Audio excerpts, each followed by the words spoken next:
Welcome back guys. After good reviews on the last video, we are back with another part of the story. What if Bella found love with the Denali sisters?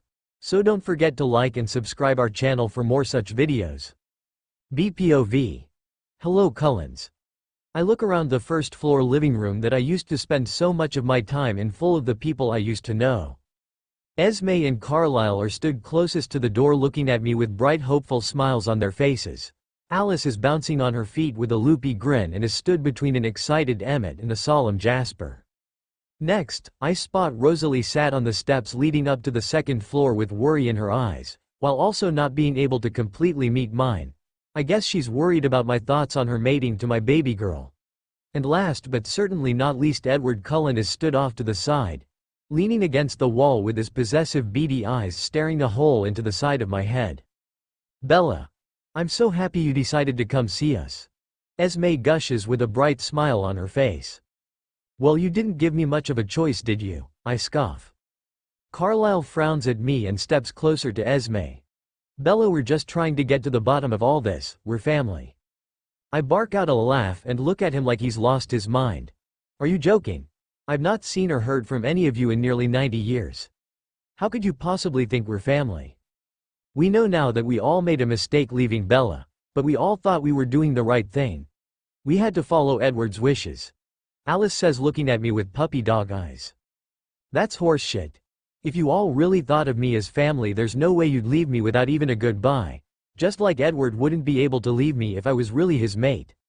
I say, looking at them all before staring right at Edward. Come now, Bella. Edward smirks, strutting forward. There's no need to be difficult. Shut up, Edward. I laugh. I'm not a little human you can push around anymore. You hurt me once, Edward, and I'll never let you do it again. Bella, I nev. Don't even bother with whatever speech you've thought up. These idiots might fall for your bullshit, but I won't. I say, holding up my hand. I'm only here to tell you all to leave. Hanging around to win me back somehow is a complete waste of time. What do you make of all this, Jasper? Rose asks quietly. I can't make anything out, he says with a frown. Bella's completely blank and everyone's running too wild for me to make anything really out. Yeah, that'll be my gift. Explains why I could always keep that nosy dick out my head. I grin. Bella, I understand that must be a confusing time for you, but we're the ones that have your best intentions at heart. Carlisle says. It's not the first time I've seen this happen. Someone being manipulated not long after their change. You must remember how dangerous Victoria was. She is the real threat here. The only person that's trying to manipulate me is your son. Based on how you're all acting like my family are scum of the earth when actually it's him you should be worried about. I tell them, pointing directly at Edward, who scowls back at me but soon wipes it from his face before everyone else notices. You'd think after all these years he'd be over us, but I guess you can't put a time frame on obsession. Especially when the psycho obsessed with you is a vampire. You were all my family, the people I thought I could count on the most, but you left me behind when I would have gone anywhere with you. All because he told you to. Because if any of did care about me, you would have came to say goodbye and found me half dead on the forest floor, courtesy of Edward. He threw me against a tree so hard that he snapped my back in half and cracked open my skull, before laughing, tasting my blood and skipping back to all you. They all look at me in shock except him. He looks like he wants to break me in half all again. Please stop this, Bella. Esme begs, as if I'm the one causing problems. No, I shout. I've had enough now. Everything I'm saying is the truth, but you're too blind to see it. If all that's true, then why hasn't anyone come for Edward? Why haven't the Denalis or wolves hurt him for hurting you? Carlisle says. Because I'm not like him. I've never taken another life. I hate you so much, Edward, but I'm not a killer, and in a weird way it was meant to be. Due to all of you fucking me over, I met my mate and daughter. I say, ignoring Edward's angry scoff. How can you expect us to believe it, Bella? We've seen how much pain Edward's been in all these years. Alice tells me, looking at Edward, who now has a sad look painted on his face. I don't care if you do or don't, we're not family. You're nothing to me. I hiss, listening to my family cheer outside. Right, I've had enough of this. Come here, Bella. Now? Edward growls, storming towards me, but before he reaches me he stops frozen in his place. What the hell? Don't you dare come near her. Charlie shouts, speeding into the house with everyone else not too far behind. I spot Rosalie perk up when Charlie walks in, but she stays on the steps. What's going on? Carlisle asks, standing next to his golden boy. That would be Charlie's telekinesis gift. Tanya grins, placing her hand on the small of my back. Telekinesis. I've never seen that before, he says, shuffling closer. And you never will. I scowl, pulling my daughter back to me. Carmen walks forward and puts herself in between me and Esme. I think we should get going. Esme scowls and goes toe-to-toe with Carmen. If you don't mind, I'm trying to speak to my daughter. Carmen just laughs in her face. You have some nerve, how da? I lay a hand on Carmen's shoulder, feeling her calm down. She moves back to Eliezer and I look to Esme. Your daughter? You're no mother, Esme Cullen. No mother would ever abandon their child and not even bother checking if they were even okay. After your son left me for dead in the woods, my dad never stopped looking for me, and when he died I couldn't even go to his funeral because I was so angry over what your precious Edward did to me. I rant. Take a good look behind me, Esme. Look at these amazing people that have been by my side through everything, the good and the bad, since the beginning. Vic was there when Edward left me for dead. Tanya is the love of my life and never pressured me at all. Kate and Irina are the amazing sisters I've never had, while Carmen and Eliezer have been the most wonderful parents when I lost Charlie and Renee. Belle. Alice tries. Her face completely fell when I spoke about Kate and Irina. No more talking. I'm done with it, and I'm done with all of you. Emmett looks at me heartbroken, but I pay no mind of him. It's too late. Do yourselves a favor, leave Forks and get on with your lives, because if you're waiting for me, then you're wasting your time. Let's go. Tan whispers in my ear before kissing my cheeks softly. Edward growls but is for once smart and keeps his mouth shut. I grab Tanya's hand and let her lead me out the Cullen house. Bella. Alice calls as I reach the bottom of the steps. I turn and see her stood at the door with Emmett. It's done, Alice. Oh, come on, Bells. Tanya whines. I don't know, Tan, isn't it a bit risky? We're only just back from the Cullens. And that's exactly why we should go. We've had those assholes breathing down our neck and no time together.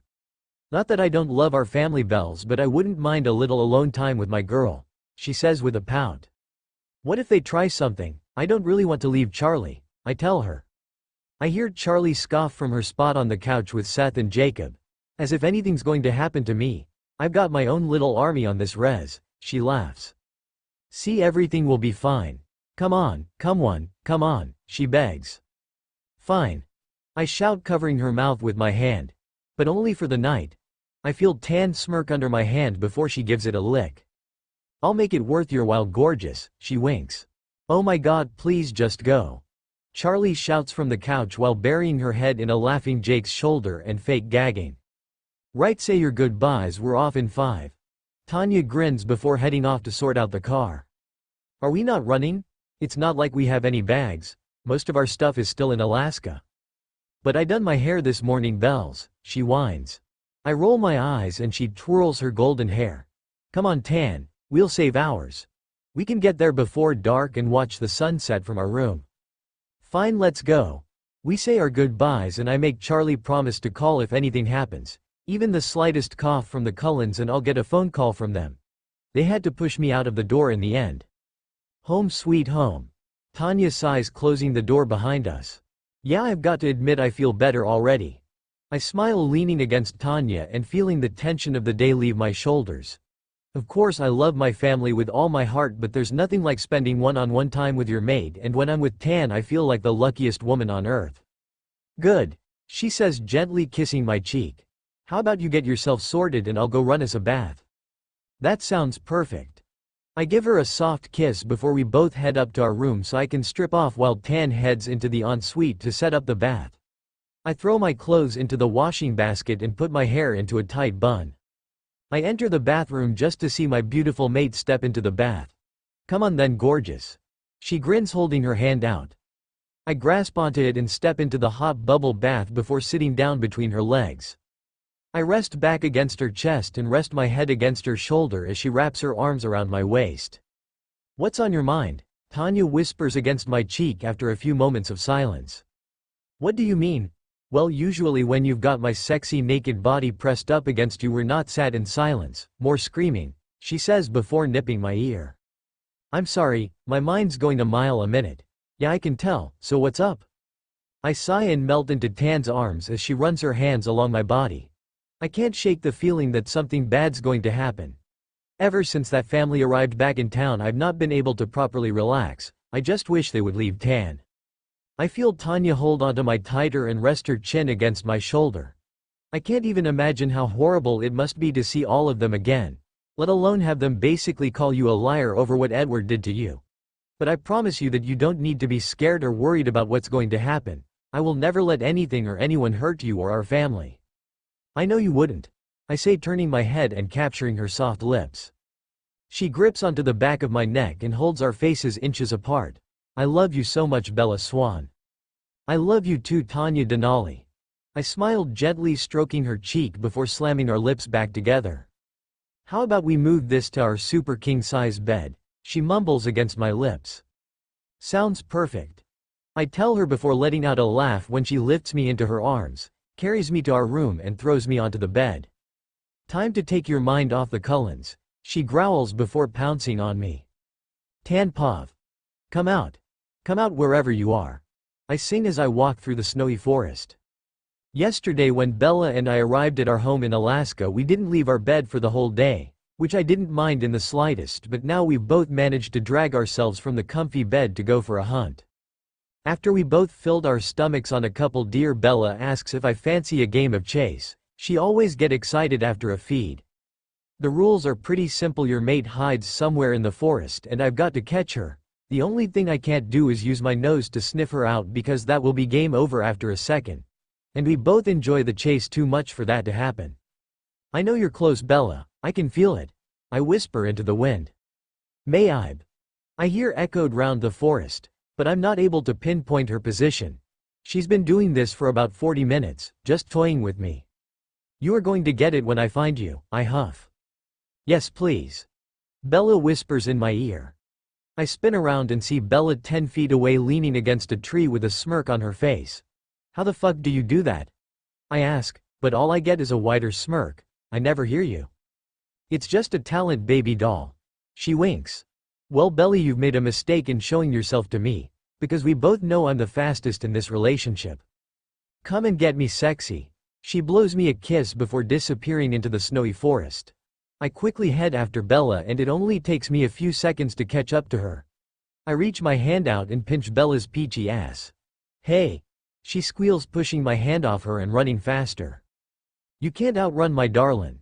I laugh, not even running at my fullest speed but staying on her heels. I soon get bored with our cat and mouse game, so I propel myself forward and tackle Bella to the snowy ground. We roll a few times, but as usual I end up on top with us both covered head to toe in clear white snow. Hey there. I grin down at her as I brush some snow off her perfect face. Bella pouts at me and tries to flip us over. Stay. I whisper, leaning down and pinning her arms to the snow. Well, I guess I could be in worse positions. She shrugs, lifting her head to kiss me, but I lean back when I hear a noise. What now? She huffs. We're not alone, I say, standing up and pulling Bella up with me. We both run off to the house and spot Victoria and Irina stood outside. What happened? Bella immediately asks. Victoria holds her hands up to calm Bella. Everyone's fine, don't panic, she says, resting her hand on Bella's arm. Rosalie came to the line this morning to tell us that Edward has done a runner. Apparently after your visit the family started asking a few too many questions for his liking, and he skipped town. No one has any idea where he is, she tells us. We wanted to come up here in case this is where he decided to come, and everyone else is guarding the town and the res, Irina tells us. Thanks, sis. I smile, holding her hand. So Edward's out there somewhere, Bella says, looking out to the forest. Maybe it's a good thing. We can finally be rid of that messy-haired prick. Rena grins. Bella turns to us with a worried look on her face. Sadly, I don't think that's the case. If I know Edward Cullen and he's still the same boy he was all those years ago, then this isn't the last that we've seen of him. BPOV. So what are we going to do? Vic asks. About what? I ask from my spot on Tanya's lap. The four of us headed back to the res when Vic and Irina came to Alaska to tell us the news about Edward leaving town. Everyone felt it would be safer to say as a group, And it helps that the rest of the Cullens can't cross the line, so I know I won't be bothered by them. Not that they haven't tried. The wolves tell me that every time they're on patrol that one of the Cullens is towing the line. About the Cullens, Bella. Please keep up, she sighs, clicking her fingers. Let's just burn their house down. Vamps don't like fire, do they? Leah says. Don't be stupid. Seth scoffs. We can't burn them alive. Technically they're not alive. No offense, she says, kissing Kate. And why the fuck not? They fucked over Bella. Because Leah, they left town, and yes, that was shitty of them. But Edward is the real asshole in this situation. We should just ignore them and wait until they all leave town again. It's kinda their thing. Boring, she huffs. I quickly zone out when everyone starts to bicker about how to handle the Cullens. I've heard that last name enough times to last my 100 lifetimes. As my family argue, my eyes fall to Charlie, who sat on the couch in the corner just staring into space. With everything that's been going on, I've not had any time to talk to my girl and see how she's handling all this crap. Hey you. I call out, standing up from Tanya's lap. Charlie looks over to me with worry in her eyes. Let's get some air. Charlie gives me a nod and quickly walks out the house. I'll meet you on the beach, she mumbles before closing the door behind her. Not you, I tell Tan, placing a hand on her shoulder as she goes to stand up. Why not? She pouts.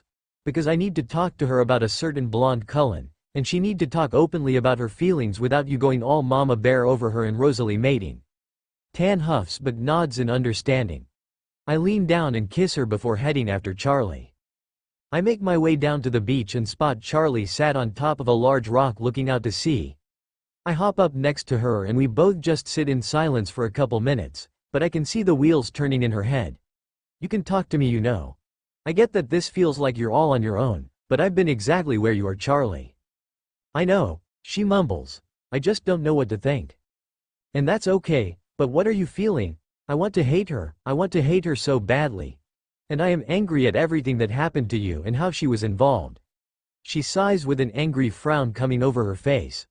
But I'm fighting against myself not to go see her.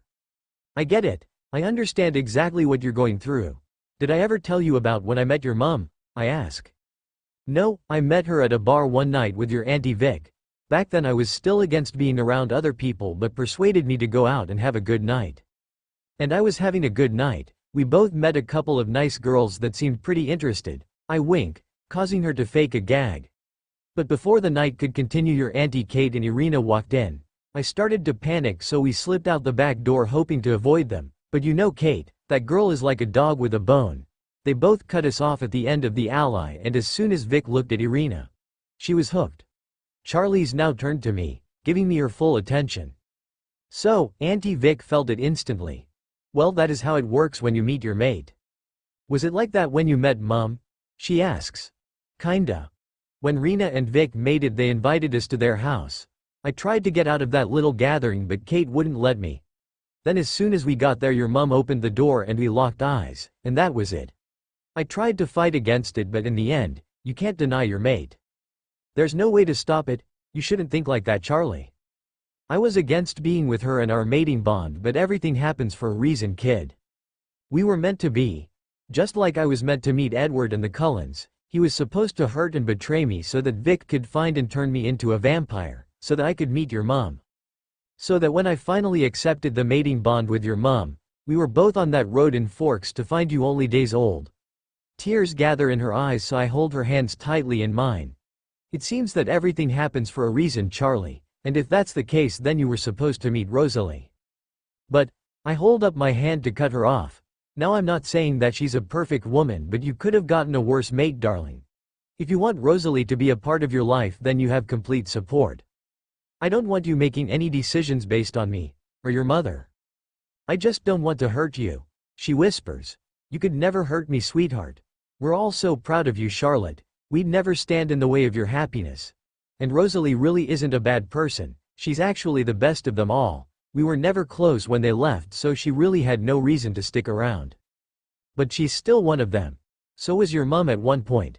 They were all pretty close, but once they found out about the Cullens, they cut all ties, and Rosalie might follow suit.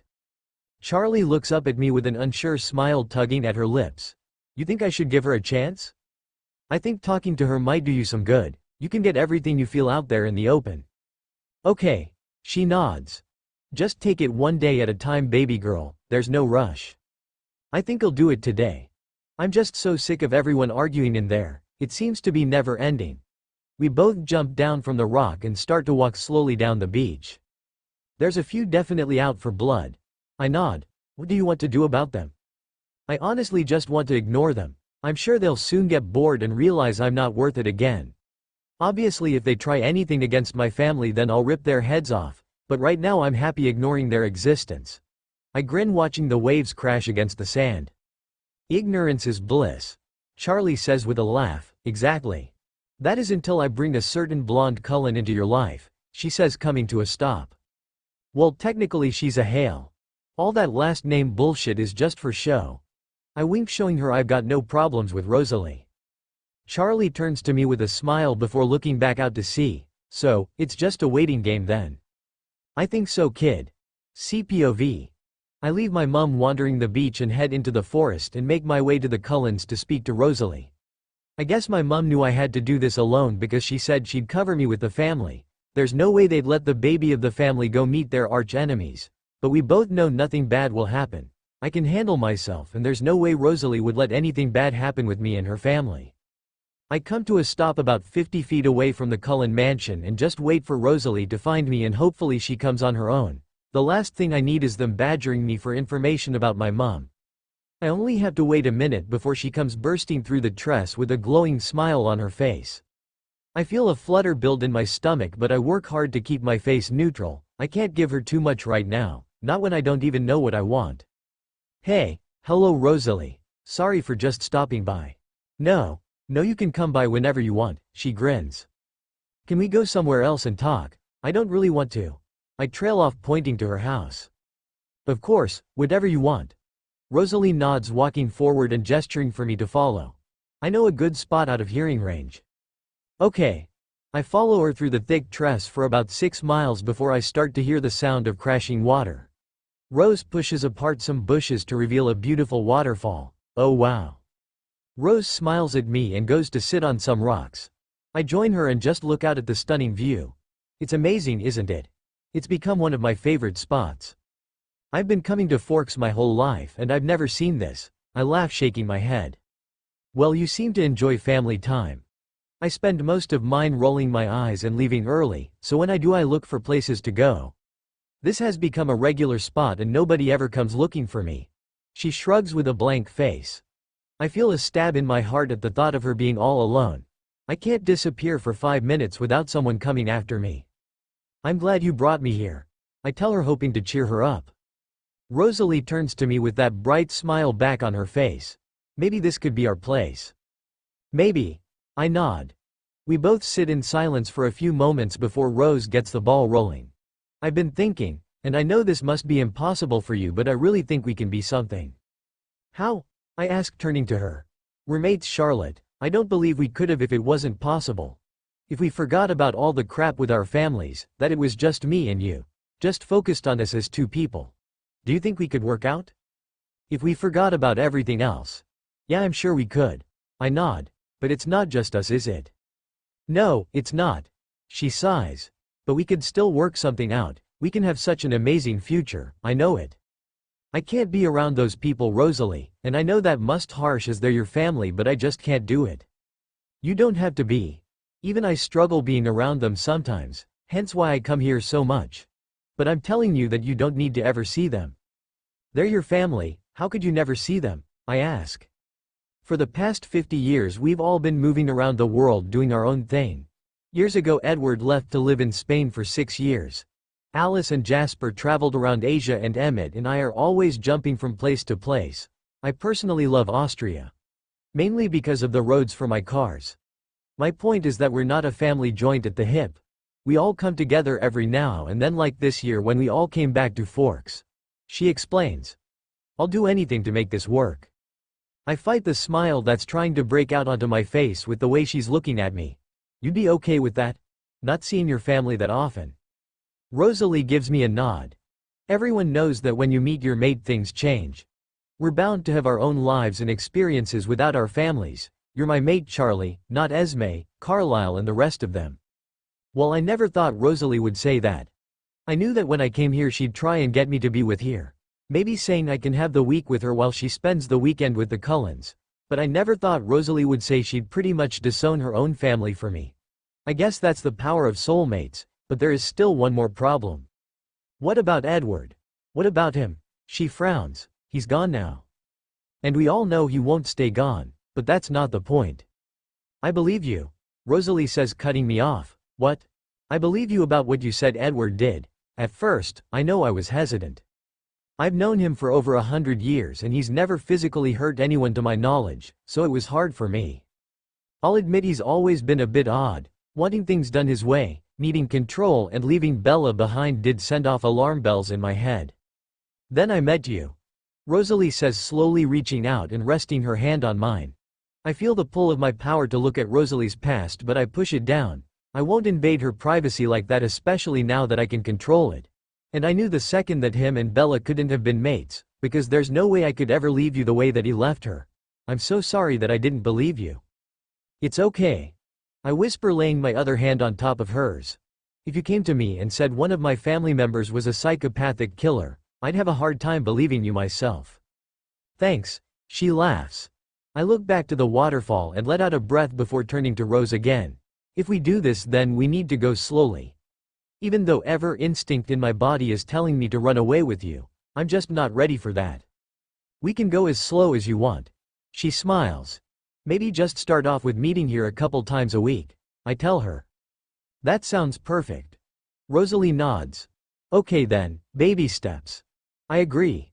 I should probably be getting back. My mum is covering for me, but they'll soon start getting suspicious. I get up from the rock and start walking back through the forest with Rosalie falling into step next to me. What mum was covering for you? She asks with a smirk. Bella. I laugh. Rosalie looks at me with surprise. Bella knows you're here? Yep. I grin. And she's okay with it. She wants me to do what I think's best. They all support me no matter what. Some will just take longer to get used to it. My mum had her own issues with her mating, so she gets it. And she knows you're not the worst member of your family. I shrug. Well, at least I've got one member of your family kind of on my side. One down and like 20 to go. She laughs, but her face is full of worry. Don't panic. I'll introduce you to them one by one. I won't throw you to the wolves, literally. So, you want to introduce me to your family? Rosalie smirks. Slow down, girl. I was just trying to calm you down. For a minute I thought you were about to start sweating. Very funny. She mumbles. We walk through the forest just talking about everything and nothing. We don't get too deep into things, but we start to slowly get to know each other. I find out that Rosalie likes to be called Rose. When she hunts she likes deer. Her favorite color is purple and she is a total gearhead. She has 4 sports cars and 3 motorbikes. I tell her that I prefer to go by Charlie instead of Charlotte, and all about my love of sports, photography, and how I'd love to travel the world someday. As we get close to the line I come to a stop and turn to Rose. How about we meet back at the waterfall next Thursday at midnight? I'd love to see it at night with the moon shining on it. Yeah, of course, it's stunning on a clear night, and I think it's a full moon next week, so we should have some good light. Good. I'll see you then. I nod. I find myself getting lost in her golden eyes, but before anything goes any further the sound of rushing footsteps hits my ears. Here we go again. I groan, throwing my head back. I'm so sorry. Rose mumbles just as all her family come into view. Hello, Charlie. Esme smiles. It's Charlotte. I tell her, and I see Rose try and fail at suppressing a smirk. Oh, I'm sorry. Charlotte, we were just wondering if there was any way we could talk to Bella, she says, giving me a smile. Well, that's not up to me, is it?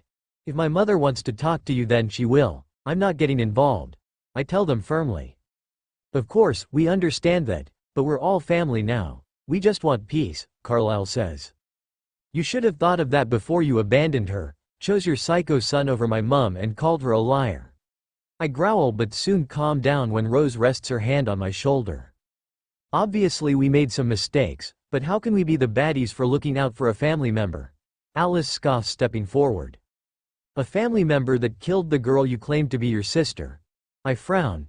You all need to back off. She doesn't want or need you, so just do what you all do best and leave town. I turn away from them all, grab Rosalie's hand and give it a squeeze. I'll see you soon. I smile before speeding across the line to the res and back to my family. RPOV. Thanks a lot guys. I say watching Charlie head off home before turning to everyone, still feeling the tingle of Charlie's touch on my hand. We just wanted to talk. Emmett pouts. You all need to get it through your thick skulls that Bella doesn't want to see you, and you all forcing yourselves on her isn't helping. So what do you think we should do? Alice sighs. I really don't care anymore. You all got yourselves into this, so you can get yourselves out of it. I shrug, walking back to the house with them all following close behind. Why is Charlie friendly with you? Other than the mating bond, of course. Alice asks. Because when we left Forks I wasn't calling her mom my little sister or daughter, so she didn't care when I left town, but it obviously broke her heart when all of you did. I sigh. Oh, and I didn't call Bella a liar to her face when she spoke about the day she was murdered by Edward. You really think he did it? Esme whispers.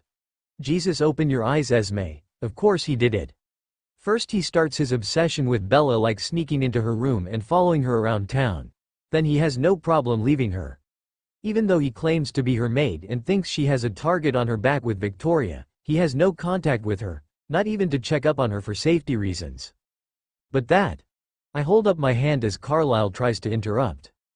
Then when Bella returns to our lives his obsession starts up again and he does everything he can to get her back. One time with force, might I add. Then we all find out what happened that night from Bella's mouth and he's quick to leave town without a trace. Even if he did do it, he's gone now, so why won't Bella just see us? Alice says. And that is the problem, Alice. I say, walking away from them all. How did I never notice how dense these people were? At least I've got Thursday to look forward to. BPOV. 2 months later. I don't know Tanya. I tease as my beautiful mate lays on top of me naked as we spend some alone time together in our room. Come on, Bells. You know you want to. Tan whispers in my ear before biting on it. She then sits back on my hips with her legs each side of me. I'm not sure, Tan. It seems something always happens when we get away. I tell her while running my hands up and down her smooth bare thighs. That was then and this is now. Dickward's gone. Charlie is safe on the res with our family and Rosalie and the Cullens are trying to be on their best behavior to get on your good side. This is the perfect time to go and celebrate our anniversary. Tanya pouts. We've not gone away for our anniversary for years. They're still pretty persistent, always hanging around the treaty line. Just trying to get anything they can. They're not that mad to follow us on our anniversary trip and they won't even know when or where we're going, she laughs. How long would we be gone for? Not that long, just a few days. Some is time, she smiles, stroking my cheek. And what did you have in mind? I ask. Well, that would be a surprise from me to you. Let me do something nice for us, Bells. You've had so much on your plate lately with the Cullens and looking after all of us. Let me do something nice for you now. She whispers, leaning down and kissing my neck. I guess I could be persuaded. I grin, moving my head to the side, giving her more room. She pulls back and looks at me with a sexy smirk. They let me get down to business, she winks. Are you going to tell me anything yet? I huff, falling back against my seat. It ended up only taking Tanya a couple of hours to convince me that we should get away on a short trip for our anniversary. The rest of the family were overjoyed to have us out of the house. We're always pretty hands-on when our anniversary approaches. Obviously they promised to call if anything happened at home with the Cullens, and Charlie said she'd stay on the res while we were away. I'm sure Rosalie could survive a few days without her. Not a word. Tan smirks. Why not? I pout. Because it's a surprise, Bella. She groans. Come on, baby, you know you want to. I whisper, placing my hand on Tanya's thigh. Down, girl.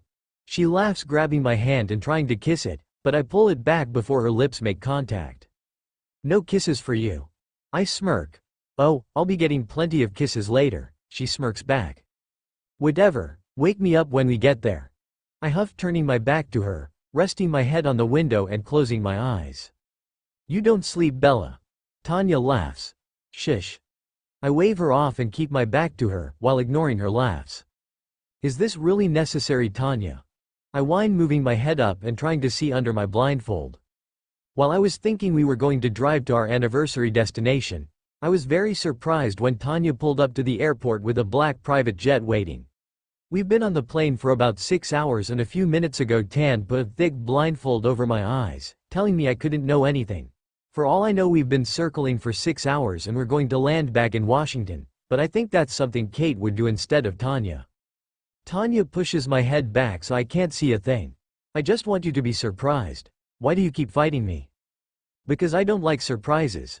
No, you're just a control freak, she scoffs. How long left, Tan? I'll take it off in a few minutes. Just wait. I hear her shuffling around the plane, closing all the window shades. You're being pretty dramatic, Tan. Damn right I am. I want to do the big reveal, she says, and I can't help but smile at the giddiness in her voice. Here you go. Tanya grins, pulling the blindfold off me. Finally, I sigh. Did you really need to put that on me? No, but it was funny.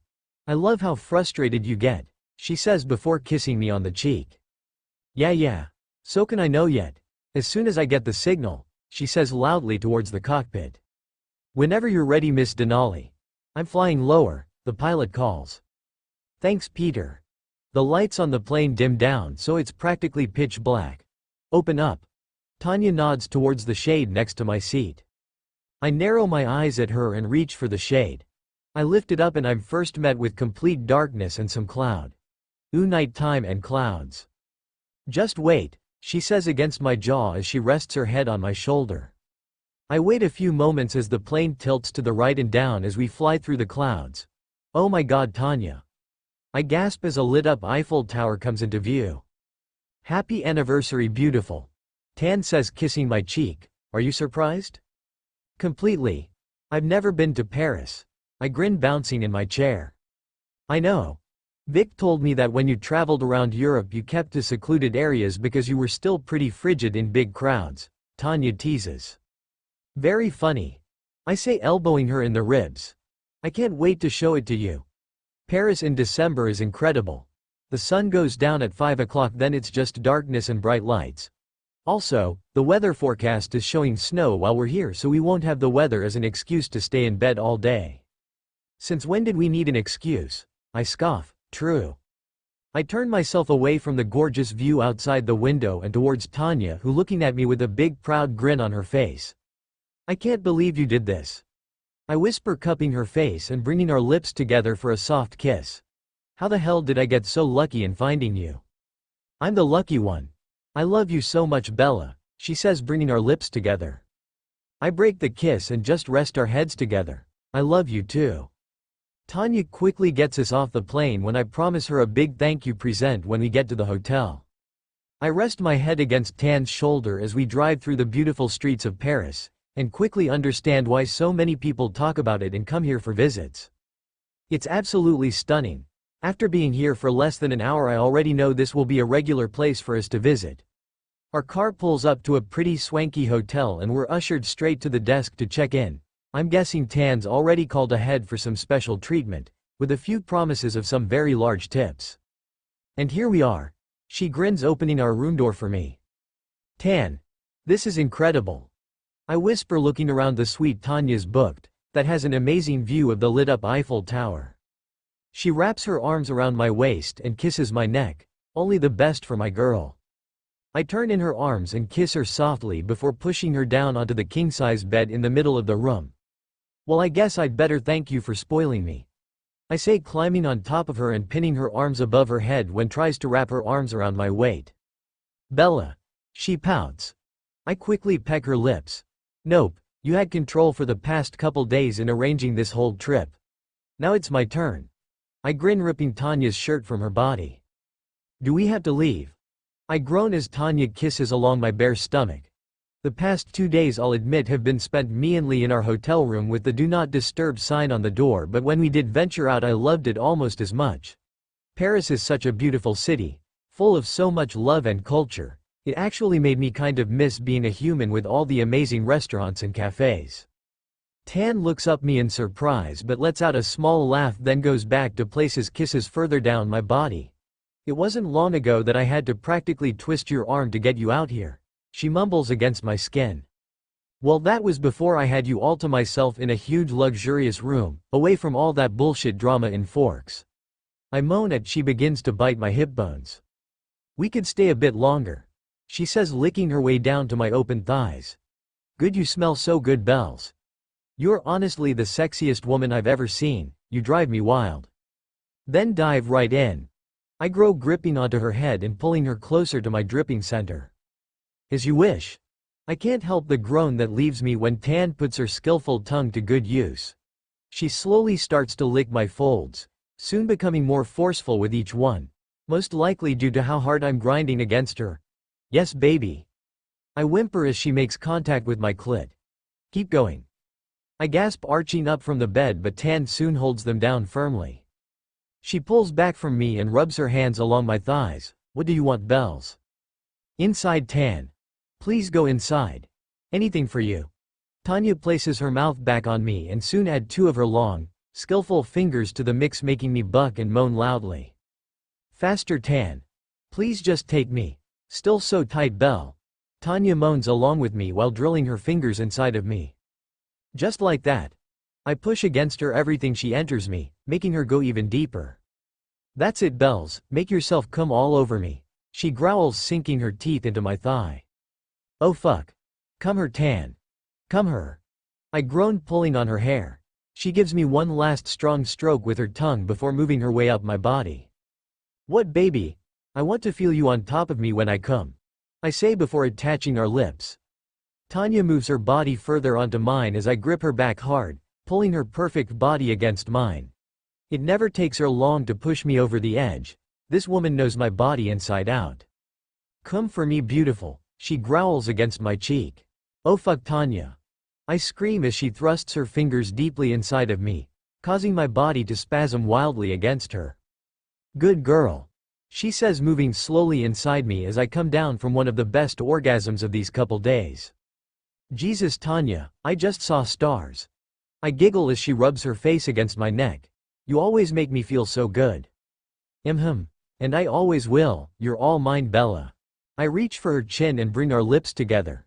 Forever and ever. I say when we pull apart from our soft kiss. So how about it? Tanya asks after stealing a few more kisses. How about what? Staying for a few more days. I suggested it before I rocked your world, she smirks. Shut it. I shove Tanya back, but she keeps her body pinned to mine. I don't know, Tan. I feel bad about leaving everyone alone with the Cullens pestering them. And Charlie must be dying to visit Rose. Yeah, don't remind me. Tanya huffs, falling back onto the bed. Oh, stop it, Tanya. It's been weeks. I laugh, rolling onto my side and propping myself up on my elbow before slapping her stomach lightly. It's gonna take me years. You're so dramatic. I move her hand from my thigh and head into the bathroom to get the shower running. Tanya sits up in the bed and sends me a glare. I'm not dramatic, Bella. I'm cautious. I've got a Cullen lusting after my child. My God. I laugh, turning back to the bed. She's not lusting after her, they're mates. We've both been there and know exactly what it's like to have the pull of wanting to be around your mate all the time. And Rosalie is being very respectful in keeping her distance until Charlie is ready. Whatever, she mumbles, falling back onto the pillows. I grab a loofah from its spot on the sink and throw it at her. Don't whatever me, Tanya Denali. I shout, hitting her square on the head. And I think we should get packing, our flight is in a few hours. I enter the shower and try to hold in my laughs at Tan's whines and groans from her place still on the bed. It really is like I have two kids sometimes. I finish washing the shampoo out my hair and feel Tanya's arms snake around my waist. I'm sorry, Bells. She mumbles against my neck. I know I can be such a brat some days. Some days, I joke, earning myself a nip on the shoulder. It's okay, I get it. I smile, patting her on the head. She turns me around and starts to rub soap into my body as I do the same to her. I just can't help but think they might be using Charlie and Rosalie mating to get back in your life, they're that desperate. Of course they are, Tanya, but that doesn't mean it's going to work. We're not that stupid. I guess. She pouts. I wash the soap from her stunning body before bringing us close together. Look, we've had an amazing couple of days and I don't want to ruin it by talking about people who are 5,000 miles away. I say we enjoy the last few hours we have to ourselves with some shower sex, pack and head back to our family. I like the sound of shower sex. She smirks. Good. I grin, pushing her against the shower tiles. CPOV. Charlie, you're seriously getting on my last nerve. Vic groans watching me pace back and forth in Jake's living room. Just 5 minutes, Vic, that's all. I whine, coming to a stop in front of her. We've been giving strict instructions to keep you on the res, so that's exactly what we're going to do. Irina says from her spot next to Victoria on the couch. But, no buts, she says, holding up her hand while ignoring Kate and Leah's snickers from upstairs. You and I both know your mothers would rip me apart if I let you anywhere near the Cullens. Not all the Cullens. Just Rose. I huff, crossing me arms. Jesus, Charlie, they're gonna be home early tomorrow morning. You've waited 2 days already, can't you just hold off a little bit longer? No, I can feel how much she's hurting Auntie Vic. You especially know exactly what it's like, you can't go a day without being with Irina. I promise to go just for a few minutes, and it can be with Seth while he's out on patrol, I beg. I don't know, she sighs. I'll look out for her, Seth says with a mouth full of pasta. And what Bella and Tanya don't know won't hurt them. Seth winks. I love this boy. Aside from my mum, he's been the biggest supporter of my mating with Rosalie, even though he hates the rest of the Cullens as much as everyone else. See, I'll have my own little bodyguard. I grin, giving Seth the thumbs up. Fine. Vic sighs. But no longer than 30 minutes. If your mothers do find out, then I want it to be as painless as possible. Great. Give me 10 minutes, Seth. I run up to my room in Jake's house and get ready for my meeting with Rose. I know as soon as I get to the line she'll be there. The pack's been telling me that she's been hanging around there a lot over the past couple of days. I throw on some new clothes and jump back down the stairs to join the family. If you're not back by 11:45, I'm coming down there and dragging you back myself, Vic warns. I cross my heart, kiss her on the cheek, grab Seth by the hand and drag him outside so he can change. He quickly shifts and we both run down to the line together with him in his wolf form so he can keep up. You don't have to stay with me, Seth. I promise to call out if anything happens, I say, slowing down as we near the treaty line. He nods his giant head at me and butts his head against my stomach before running into the thick trees. I kick some stones on the ground as I wait for Rose, but I don't have to wait long before I hear shuffling in the trees and her sweet scent hits my nose. Hey! I grin as she emerges through the trees. Hey, beautiful. She smiles, walking towards me. I quickly move over the line for a moment so I can give her a hug. I've missed you. She breathes into my shoulder, holding me tight against her body. It's only been 2 days. My God, you're obsessed with me, I tease, pulling out of the hug. Oh please, you're the one that missed me the most. It was you that came to the line, she smirks, poking my stomach. Ah, because you've not been hanging around for the past 2 days, just hoping to get a look at me. Yeah. We've both been pining like puppies. She shrugs, reaching for my hand. So how long do we have? About 25 minutes. If I'm not back by then, Victoria said she'll come get me herself. Or as she said, drag me back. Fair enough. Rose nods. I'll do my best to drag myself away from you. So, when are your parents back? Tomorrow morning, so we can maybe head down to the waterfall tomorrow night, I suggest? That'd be great, and I've actually been thinking about having a meeting with your mums. Clear the air, she shrugs. Wow, really? So soon? Well, yeah. Things have been going good with us, great even, but I don't think we can completely move forward if there's still some hostility or trust issues. I want to put everything out on the table, she says, holding my hand tighter. This woman is so amazing. I guess that makes sense. It'll only be you though, no more of your family. No, none of them, just me, she promises. Okay, then I'll talk to them both tomorrow, I nod. Good. I want a life with you, Charlie, and I know that involves your family. You're brave. I laugh. And you're worth it, she whispers. Well, aren't you charming? I know if I was still human I'd be red as a tomato right now. Rose and I talk some more, mainly about having a meeting with my family, and I try to give her some advice on how to deal with them. My parents aren't the same people she knew all those years ago. I look down at my watch and see I've only got 5 minutes left until Vic comes looking for me. I've not got long left, I tell her. No fair. She pouts. Not fair at all, but we've only got to wait a day this time. That's still too much, she shouts, throwing her head back dramatically. Well, maybe we. I'm cut off by a loud howl in the distance. What was that? Rose frowns, looking towards the trees. Probably just Seth letting me know I've only got a few minutes left. I say, walking closer to the trees, but Rose grabs my arm, stopping me from going any further. Something doesn't feel right, she says, pulling me behind her, and soon a growl erupts in her chest. What's wrong, Edward? She hisses just as the bronze-haired boy speeds through the bushes and comes to a stop in front of us. Hello ladies. He smirks. CPOV. Hello ladies. Edward smirks. What the hell are you doing here? Rose growls, stepping in front of me. I'm simply out for a stroll, Rosie. He grins. Stop it, Edward. Where's Seth? Young Seth? I have no idea. I didn't see him.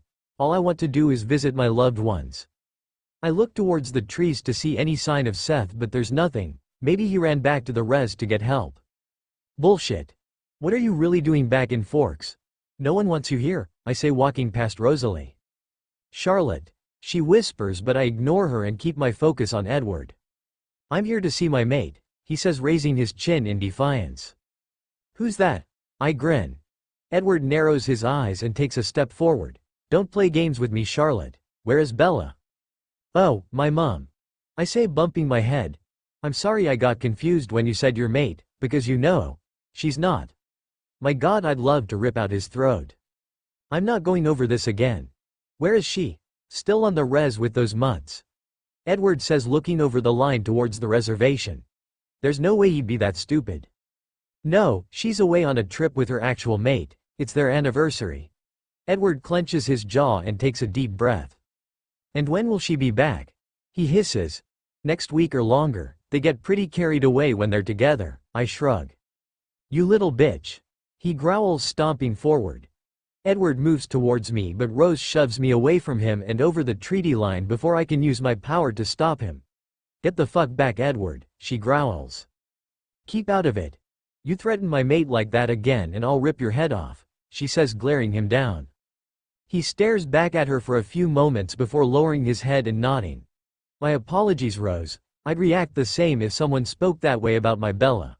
But you must understand the need to see my mate. No, Edward, the first don't. She huffs. Bella isn't your mate, everyone knows that. And by everyone I do mean everyone. You're lying.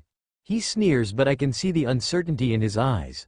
I really hope Vic keeps her promise in coming to find me if I'm late. No, I'm not. You ran off after being confronted by Bella. You shot yourself in the foot, Edward. Esme and Carlisle have spent the past month trying to get close to Bella, apologizing for what you did. I did nothing wrong, he hisses. Then why did you run? Rose smirks. I was upset. Edward shrugs.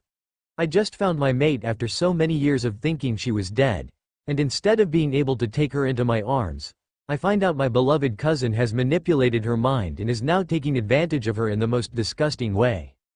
He growls before closing his eyes and taking a fake calming breath. Then when I come face to face with Bella again, she is trying to poison my family against me. So of course I left Rosalie, I was. And am still absolutely heartbroken. How stupid does this prick think we are? You don't really expect anyone to believe that, do you? I laugh. I don't care what you believe, you little bastard, he sneers. I won't tell you again, Edward. Rose says, clenching her fists and walking towards Edward. Well, you should keep your bitch on a tighter leash, Rosalie. Edward. She warns.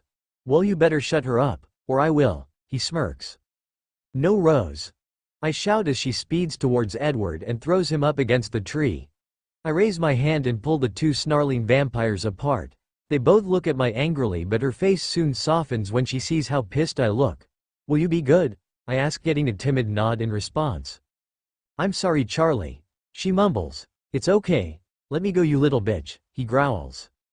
Oh, just shut up already. You're staying right here until Vic and the wolves come. Then they can decide what they want to do with you. I grin with a wink. You can't do that. Stop whining, Edward, you know. I stop my teasing of Edward and look to the woods when the scent of blood hits my nose and the sound of grunting and twigs snapping carries to my ears. Oh shit. Rose says when a beaten and bloodied Seth comes stumbling through the trees. Seth. I scream, running towards him when he collapses on the road. Fuck Seth. I cry, looking down at the huge gash running diagonally from his chest to his stomach. I rip my shit from my body and place it on the heavily bleeding wound.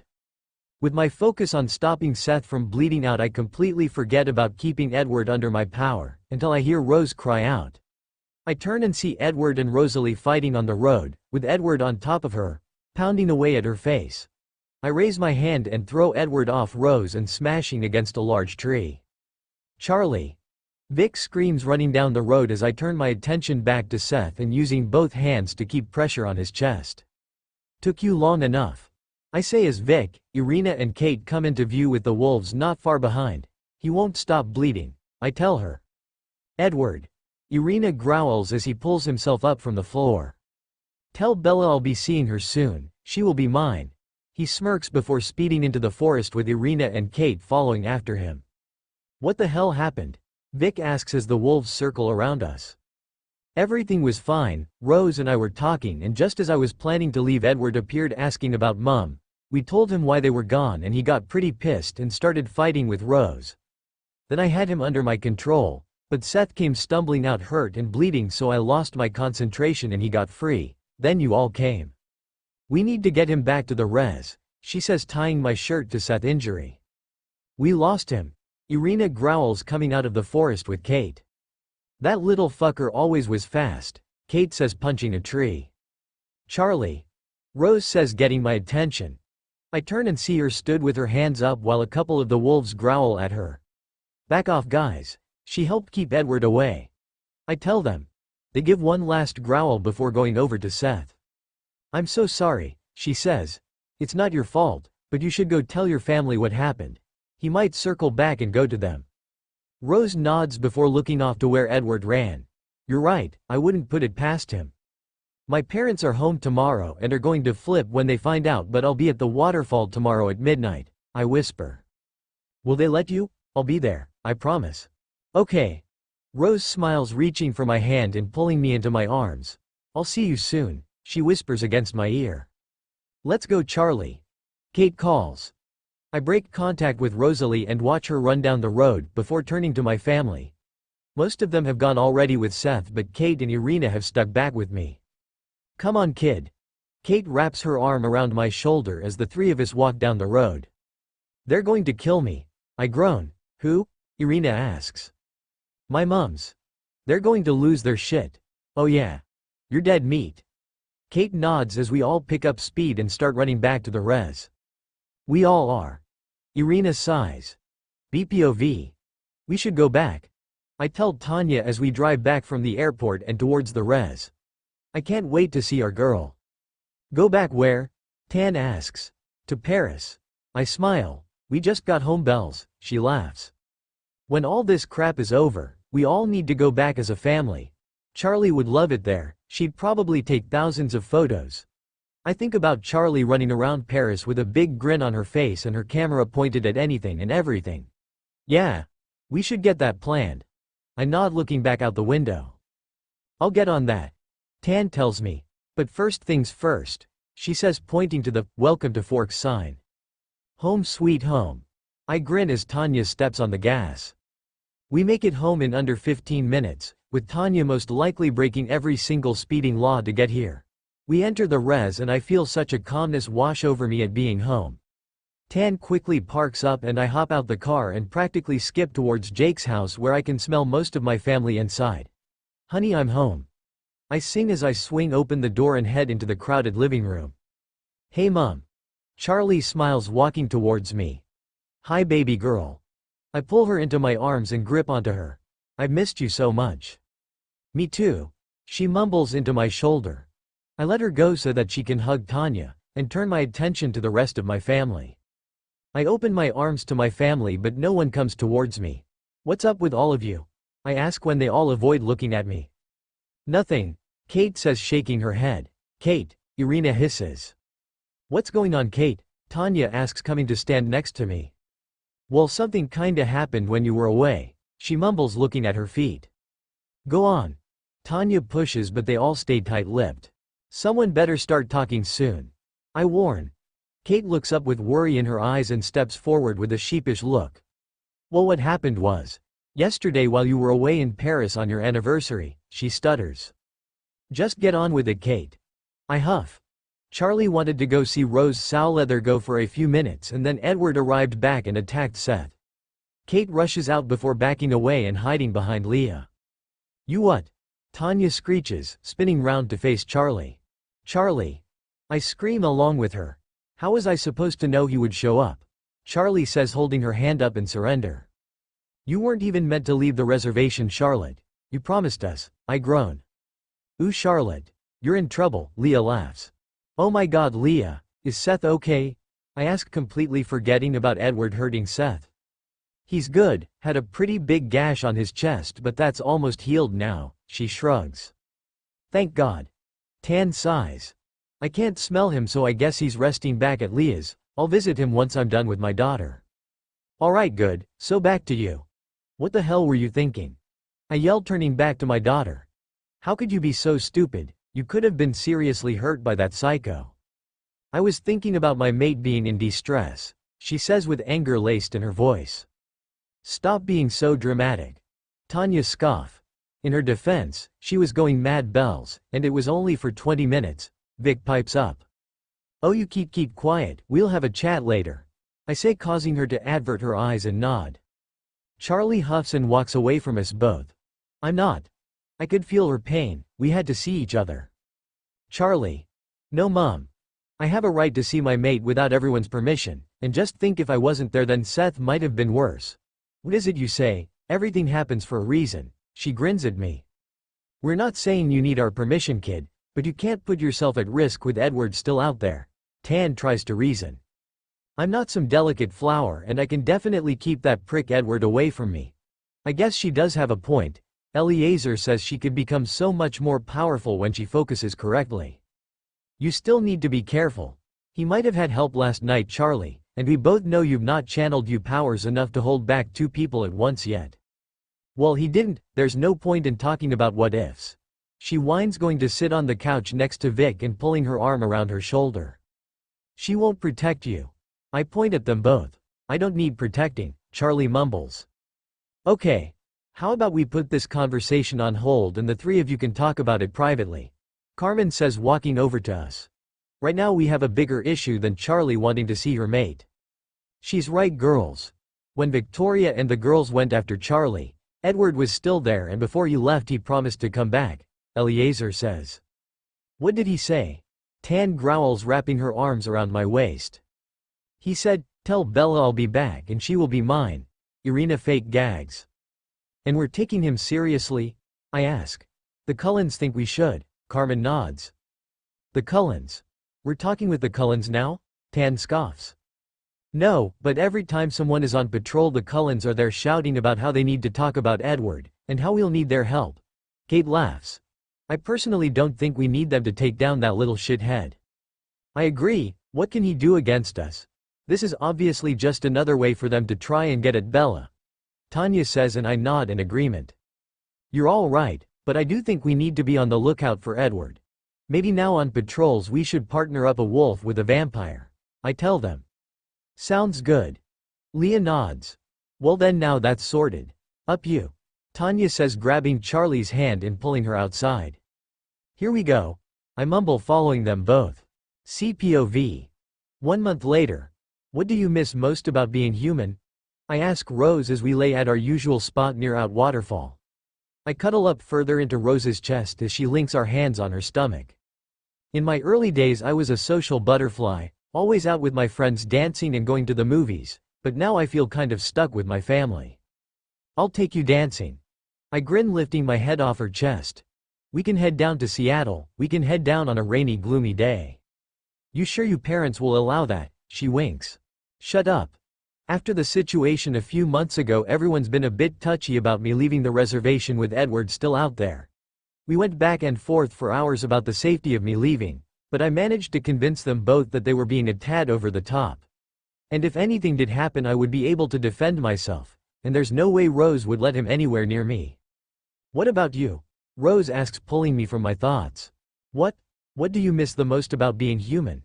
"I'm not sure, I kind of think I do everything the same. Just without the food." I shrug. "I spent my whole life around vampires." "How did that happen? Did you ever look for your biological parents?" She asks, rubbing her hand up and down my back. No, never. My mums once asked me if I wanted to, but I happily declined. They left me at the side of the road when I was a newborn baby, so I never really cared to look. I'll admit I sometime did wonder about the people I came from. Who gave me my sandy blonde hair, my dimple, my old blue eyes, and why did they give me up? Then I look at my mums, the two people that found me on the side of the road that freezing cold night, kept me and gave me the best life possible, so I really couldn't care less about my biological parents. I've got the best family possible. Fair enough, and I'd rather not share you with more people, she teases. Good. Because I don't want to be shared. I grin, rolling onto her body and kissing her. Rose and I had our first kiss last month, and it has literally become one of my favorite things. I don't know how I went so long without tasting her sweet lips. With us both being vampires, it's sometimes hard to keep our libido under control and not rip each other's clothes off. Rose promised to take it slow with me, and I know she's been holding herself back, so enjoyed teasing her quite a bit. Rose begins to sneak her hand up my shirt, and I let her get to my bra before I pull back. She gives me a pout that I quickly kiss before rolling off her. I need to get going. I tell her when the sun starts to poke through the clouds.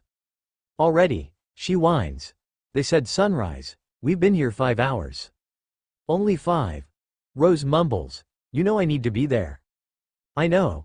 She sighs, standing up and holding her hand out to me. Rose pulls me up and back into her arms. When can I see you again? I ask. Whenever you want, beautiful. Okay. I'll probably be with them all day, but how about we meet back here at midnight? I suggest, walking through the forest. Sounds good. I'll get whatever I can. Desperate much? I smirk. You're the desperate one. Oh, when can I see you again? Obsessed much? She grins back. Well, then I guess we're as equally obsessed with each other. Rose pulls me to a stop when we reach the road, and I'm completely fine with that. Me too. I fall into Rose's kiss and gently stroke her cheek. Now I really need to go, before they come find me. Alright, go ahead and leave me. She pouts. I'll see you tonight, you big baby. I kiss her once more before heading down the road. Charlie. I spin around when Rose calls out. Tell Bella I'm thinking of her. He was a good man. I will. I blow her a kiss and speed off through Forks. CPOV. I arrive just outside Forks Cemetery and spot my family gather outside waiting for me. Sorry I'm late, traffic kept me. I tell them with a grin, hoping to be let off. By traffic, do you mean Rosalie's tongue? Kate smirks. Oh my God, Katrina. My mum groans at her sister. Please do not speak about my daughter that way ever again. Agreed. Carmen nods, frowning at her daughter. Prudes. Kate mumbles, sending me a wink. You're right on time. Mum says, sending everyone a glare while grabbing my hand and pulling me into the cemetery. Rose sends her love. She remembers what a great man Granddad was, I whisper. Tell her thank you. She whispers back as we come to a stop in front of his grave. Today marks 83 years since my granddad Charlie died. Every year my mum likes to come visit his grave on her own, but this year we thought everyone should tag along in case Edward decided to make another surprise appearance. I'm always hearing stories about what a great man he was and how he fought to protect my mum from Edward. His fatherly instincts must have been going wild in his presence. It hurts sometimes that I never got to meet him, but I also feel such pride to carry his name, and I'll do my best to live up to it. Hey Dad. My mum says, crouching down in front of the grave. We all keep our distance and let my mum have her moment with her father. I try and tune out of their private moment and head over to my Auntie Kate, who's leaning against a nearby tree with a Cheshire grin on her face. What? I ask, leaning next to her. So, how's Rosie? Jesus, you're like a dog with a bone. I groan. Do you really want to know what I get up to with my mate? Well, I just want to know if we need to have the talk, she says, keeping a serious face. Nope. No talk needed. I say, shaking my head. Are you sure? Because I can tell you about this thing. No. I slap my hand over her mouth and feel her smirking behind my hand. This woman really has no boundaries. Are you going to be good? I'll be good. She mumbles beneath my hand. How are things going with Rose? In a non-pervy way. Leah asks, sending a pointed look to Kate. Yeah, things are good. She still wants to see everyone. She misses all of you. We were the closest to Rose when they'd visit. Irina smiles. Yeah, she told me the stories. I grin. Look, if Rose wants to get back in touch, it's fine with us, as long as she leaves the rest of them at home, Kate tells me. Oh, that's a given. I nod. She's hardly ever home now anyway because all they do is bug her about us and try to get her to arrange visits. I really hate her family sometimes. That's shit. Vic frowns. Charlie. My blonde mother calls, waving me over. I head over to the gates that she's standing against and lean next to her. What's up? Why didn't you tell me about Rose wanting to meet up? She asks. I avoid eye contact and kick at the gravel under my feet, because I know you're not her biggest fan. There's just been so much shit going on and I didn't want to add to it. I hear her sigh before wrapping her arm around me, pulling me closer. I know I can't be a bit of an overprotective asshole sometimes, Charlie, but all I want is for you to be happy, and I can see how happy she makes you. I mean, every time you come back from seeing her you've got a gigantic smile on your face and it just warms my heart. If it were possible. She winks. If you want to have a meeting with us and Rosalie, then I'm game. Are you sure? I don't want to push it. You won't be, she's family. Thanks, Mom. I'll let her know tonight. I grin, pulling her in for a hug. And I'll even have a word with Jake, see if we can do it on the res so we won't be bothered. That would be amazing. We pull out of the hug and my mum holds my cheeks in her hands. Please don't ever feel like you can't come to me with what's on your mind. I'll always be here for you. No matter what, she tells me. I know. I just didn't want to be a bother. That could never happen, kiddo. She winks. Love you so much. I get one last kiss on the head before she heads off to grave to be with my mom. I begin to make my way back to my family when I hear the sound of multiple sets of feet running towards us. Oh fuck. How dare they? Kate growls, walking towards the cemetery gates. I turn to my parents and see them both looking towards the gate themselves with angry looks on their faces, just like the rest of my family. Today is not the day to do this. We'll deal with this, Carmen says darkly as my whole family steps in front of my parents, blocking them both from the Cullens as the family exit the forest, cross the road and enter the cemetery. BPOV. I stand up from my crouching position in front of Dad's grave and watch the Cullens walk through the cemetery grave and my family form a wall between us. I swear I'm going to kill these fuckers. Tan growls, glaring at them. I put my hand on her arm to keep her calm. I don't want a fight breaking out here. What the hell, Rose? You know what today means? Charlie asks her mate. Rosalie looks heartbroken and walks closer to Charlie, but soon stops with Kate steps up next to her. I'm so sorry, Char. You don't need to apologize, Rose. We're here to help. Emmett scoffs. I guess he's still pretty upset about losing Rosalie to Charlie. Watch it, Ove. Tan says, trying to move forward again. What the fuck are you doing here? Kate growls, giving them all the death glare with sparks flying from her fingers. Calm down, Kate. We're not here to cause any trouble. Carlisle sighs, keeping his distance. None of you have any right to be here. Not today. Charlie tells them. My eyes flick over to Rose and I see her staring at my daughter with a sad look on her face. I guess this wasn't her idea. We understand that you wanted your privacy, but this is important, Esme pipes up. Spit it out then. I say, walking past my family and stop in front of the Cullens. Bella. Vic hisses, trying to pull me back, but I just shake her off. It's so good to see you, Bella. Esme smiles, walking towards me. What do you want? I sigh. I'm really not in the mood for small talk, not today. Of course, and we're sorry about interrupting this moment, but it's important, Carlisle says, joining Esme. Spit it out then. I huff, causing them all to look at me in shock. I guess they thought I would have softened up to them by now. This morning Alice had a vision of Edward of returning to Forks with what looks like a new coven, some newborns. Everyone was fighting in the snow while Edward was trying to get to you. It seems he's coming to take you, Bella. He's fucking what? Tanya growls, grabbing onto my hand. For fuck's sake. This is just what we need. As soon as everything starts to calm down he has to stroll in acting like the world's biggest twat. What a charming boy you both raised, Carmen scoffs. We didn't know this was going to happen, Esme shrieks. That's what happens when you treat him like a little princess. He doesn't understand the word no, I tell her, shaking my head. So when is he coming with his new gang? We're not certain, but Alice did see snow, so a month tops, Carlisle informs us. Thanks, you can go now. I nod, turning back to my family. That's it? Alice asks. I turn to her and raise my eyebrows. You want a medal or something? Jasper wraps her arm around a sad-looking Alice and looks to me with a frown. You're going to need our help. I don't think so. Vic laughs. Edward would not align himself with a weak coven. They must be trained in fighting or have powers. Jasper explains. These vampires coming will be extremely dangerous. He may even create more newborns before he arrives.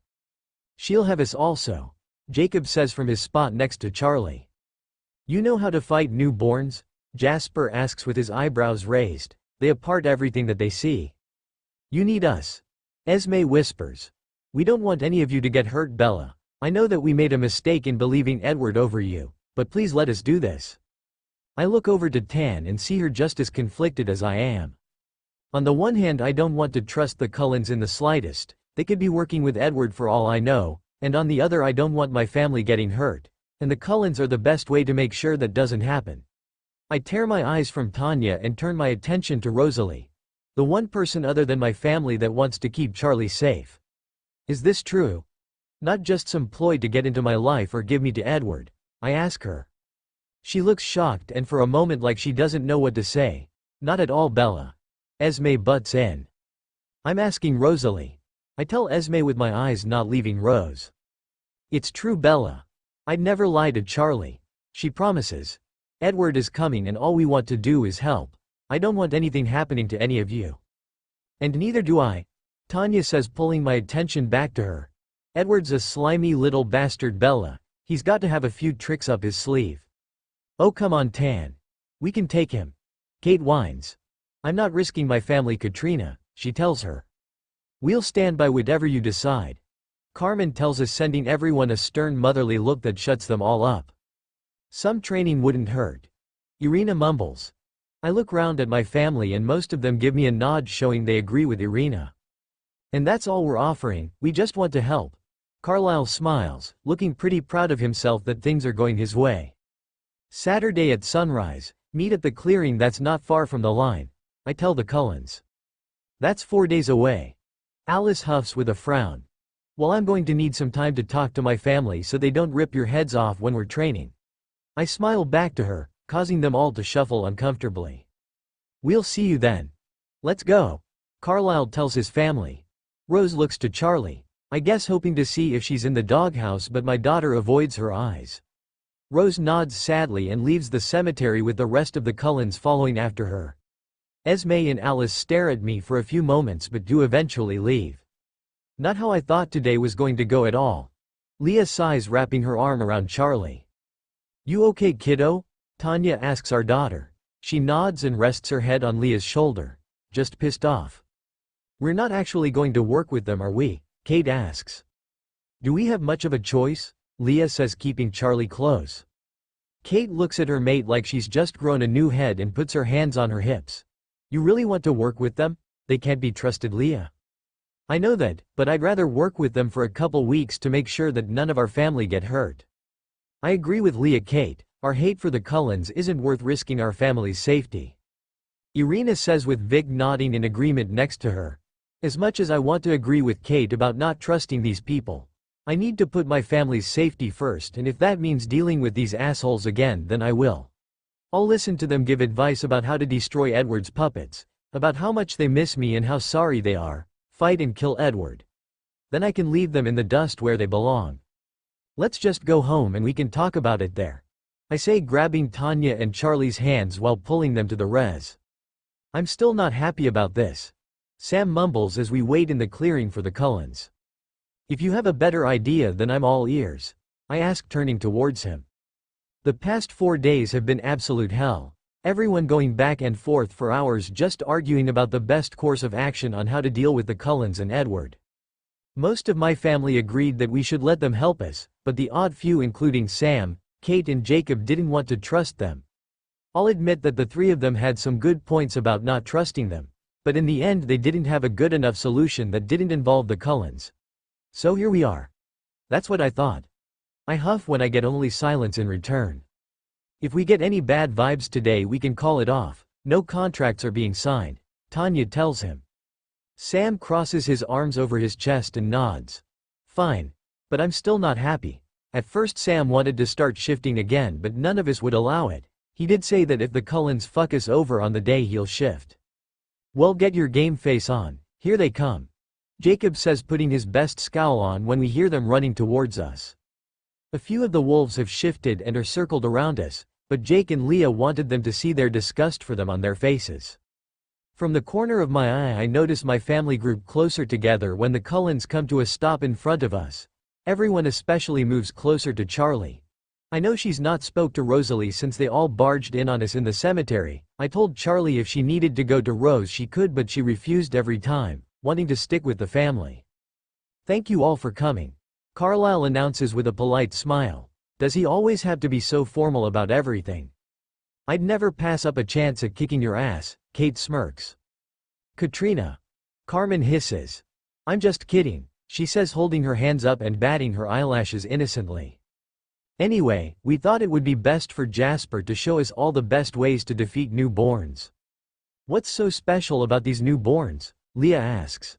They're much stronger than us, Jasper announces, stepping up next to Carlisle. Vampires are never more powerful than in our first several months of life, as I'm sure many of you remember. Oh yeah. Kate grins. That's why Edward has created them. Untrained newborns are monsters. Killing is what they live for. Now, 2 things that you need to remember. First, never let them get their arms around you. They'll crush you instantly. And second is to never go for the easiest target. They'll be expecting that and you will die. He tells us all. Cheery. Charlie mumbles, causing Kate to turn to her with a big grin and hold her hand up for a high five. Knock it off, you two, Tanya hisses. So how are we doing this? I ask, ignoring the children. We'll show you, and if you don't want to practice here with us you can take what we've shown you and do it on the res. He explains and I nod in understanding. Emmett. Jasper calls, walking away from us and into the middle of the clearing. Let's do this. He grins, flexing his muscles and winking at Rosalie. I hear Charlie let out a low growl, causing Tanya to grip onto her. She found out about their history a little while back and is not happy when she sees him. And I know for a fact it bothers her that Rose and Emmett still live together in the Cullen house. Shut up, Emmett. Rose hisses, shoving him to the floor. She looks towards us before her eyes settle on our angry daughter. Screw it, she whispers, crossing the clearing and walking towards Charlie. Rose. Esme calls out, but she ignores her and keeps on her path to Charlie. Leave it, I say when some of the wolves start growling in protest as she approaches us. Rosalie comes to a stop in front of Charlie and takes her face into her hands. I love you, Charlotte. You're what matters to me now. Not him, Rose promises. Okay. Charlie nods before bringing Rose in for a kiss. Ooh. Kate sings. Get a room. Leah laughs, joining in with her mate. Alright, break it up. Tanya huffs but sends Charlie a wink. Sorry, Mom. Charlie grins, holding Rose's hand and pulling her next to all of us. I turn to Charlie and Rose, giving them both a smile. Welcome to the family. Charlie looks back at me with her own big grin. I know how long she's been waiting for this to happen, and now's the best time. We all need each other. Thank you, Bella. Rose nods to me before turning her attention back to Charlie. I send the rest of my family a look, letting them know they need to get used to this change fast. How nice. Can we get on with this? Emmett huffs, brushing the mud from his jeans and standing opposite Jasper. Yes, let's begin, Carlisle says, frowning at Rose. He better sort his face out before I do it for him. Charlie whispers, just for us to hear. I guess she caught his look too. Ignore him, he doesn't know he's doing it half the time, Rosalie whispers back to her. We watch the Cullens fight for about 3 hours, with Jasper giving us advice along the way about how to defeat Edward's newborns. Throughout the whole day I had Alice and Esme trying to talk about what a beautiful woman I've grown into and how proud she is of me with the amazing life I've built, but she soon realized I wasn't going to respond. Esme gave up. But sadly Alice decided to give it a go. She started off with joking about how far along my fashion's come. She then changed her tune once she noticed that joking with me and acting like nothing's happened won't work with me or my family. Bella, please just talk to me, Alice begs while we all watch the Cullen men spar. How many times do I have to apologize? Just give up already, she's not bothered. Kate huffs. I swear you're the only person that could give a vampire a headache. I wasn't talking to you, Katrina. Alright. Just calm down everyone, Carlisle says, walking over from the boys. Butt out, creep. Jacob growls, walking in front of us all. I was waiting for this to happen. The tension has been building since the Cullens started fighting. The wolves have just been itching to get involved and rip them apart. Watch it, dog. Emmett growls, stomping forward. Jake soon starts to shake and breathe deeply. Be calm, Jake, Sam warns. They're stepping out of line, Sam. Jake defends but calms down slightly. Emmett scoffs and crosses his arms over his chest. We're doing all of you a favor here. We're trying to make sure you won't get your head ripped off. Are you fucking kidding? I laugh, causing everyone to turn to me in shock. What? You have been stalking us for months, waiting at the treaty line to see us or wait for us to leave the res. We've not been home to Alaska for so long because we can't be bothered to deal with all your shit. All I want. It's because we care about you, Bella, Esme says, cutting me off. You didn't give a shit about her for 100 years until you found out she was alive. Tanya shouts, getting herself riled up. If you really cared about her, you would never have left her alone. Are you going to hold it against us forever? Carlisle sighs. Yes. Tan nods. Oh, grow up, Tanya. Alice scoffs. Why can Rosalie be accepted and we can't? Hey. I hold up my hand to keep Charlie quiet. It's completely different, Alice. How? For one, she's my daughter's mate, so Rosalie will always be welcome into our family. And second, she never ever pretended to be my family. She never called me her best friend and said she'd always be there for me no matter what. Alice looks at me sadly as I point out all the bullshit she told me when I was still human. You're fickle people, Alice, and I just have no time for it. I just want a quiet, happy life with my family, and none of you fit into that. Then what are we doing here? Emmett says, shrugging. We thought you were helping, but if this was just a ploy to worm your way in, then we might as well go our separate ways. I tell them all. Of course we want to help, Esme says, slapping Emmett's arm. Then just help. No more of this sad begging. We'll try, Carlisle nods. Is there no chance of going back to how it was? Alice asks. Not right now, no, but there's a chance in the future? Esme joins in. I don't know. I sigh. How about we leave it for today, everyone go cool down and regroup on Wednesday? Carmen suggests when an awkward silence overtakes the forest. Good idea. Carlisle sends us a tight smile and gathers his family. We'll see you soon. I turn away from the Cullens, not bothering to look at their poor-me faces that they need to leave. As soon as I hear them leave, the tension completely leaves everyone, and pretty much all my family let out a breath. I really can't stand those assholes, they're so entitled. Just because they're showing us how to kill the newborns doesn't mean Bella owes them anything. Kate groans. No offense, Rose. None taken. Rosalie laughs. I should probably go after them. What? No, Charlie cries out. I should calm the waters, they're gonna be in a pretty pissy mood. But that's not your problem, Rose. She pouts. Like Kate said, they're assholes. But they're still my family. And if I can smooth things over, everything might go better on Wednesday, she reasons. Fine, I'll walk you. The girls say goodbye to us all and head into the forest. I don't like this, Sam says as soon as the girls are out of range. I'm sure they were just letting out some steam, Eliezer tries. You see the big guy? He was foaming at the mouth. We can't trust him, Leah says. I agree, Kate says, with Vic and Jacob nodding in agreement. How about we all head home and talk about it? Out in the open isn't really the best place, Carmen proposes. Good idea, let's go home. Eliezer nods, holding Carmen's hand and walking off. The rest of my family follow after them and I begin to go, but Tan grabs my arm, stopping me from leaving. What's wrong? I ask, noticing the troubled look on her face. I've got a bad feeling about this. All right, Han Solo, I wink. Bella, I'm serious. Tan huffs. Okay. I grin, holding my hands up in surrender. What is it? You see how Emmett reacted. We can't trust that he's on our side, she explains. It was only the first day, Tan. We already knew emotions were going to be high, and it's not that I'm condoning his pissy behavior, but Rose was his companion for over a century. Then all of a sudden she's gone and he's kicked to the side. You got to admit that must hurt, I reason.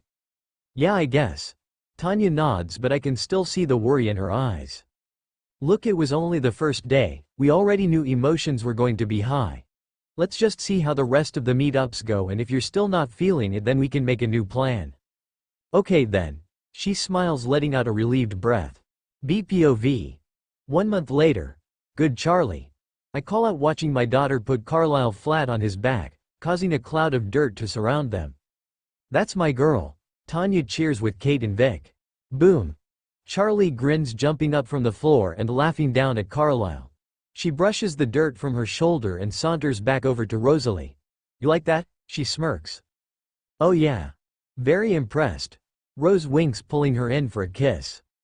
Well done, Charlotte, you're a great fighter even without your powers. Carlisle nods, getting off the ground. Hope I didn't hurt you too badly, old man, she smirks. I'm impressed. I do have one piece of advice though. Jasper says from his spot of leaning against a large tree. You seem to lose focus when you fight, looking around at your family. When the time comes, everyone you love will be in danger and fighting for their own life, and if you look towards them while you're fighting a newborn, you will die. Noted. Charlie nods. Who's next? I ask. How about me and you? Alice asks.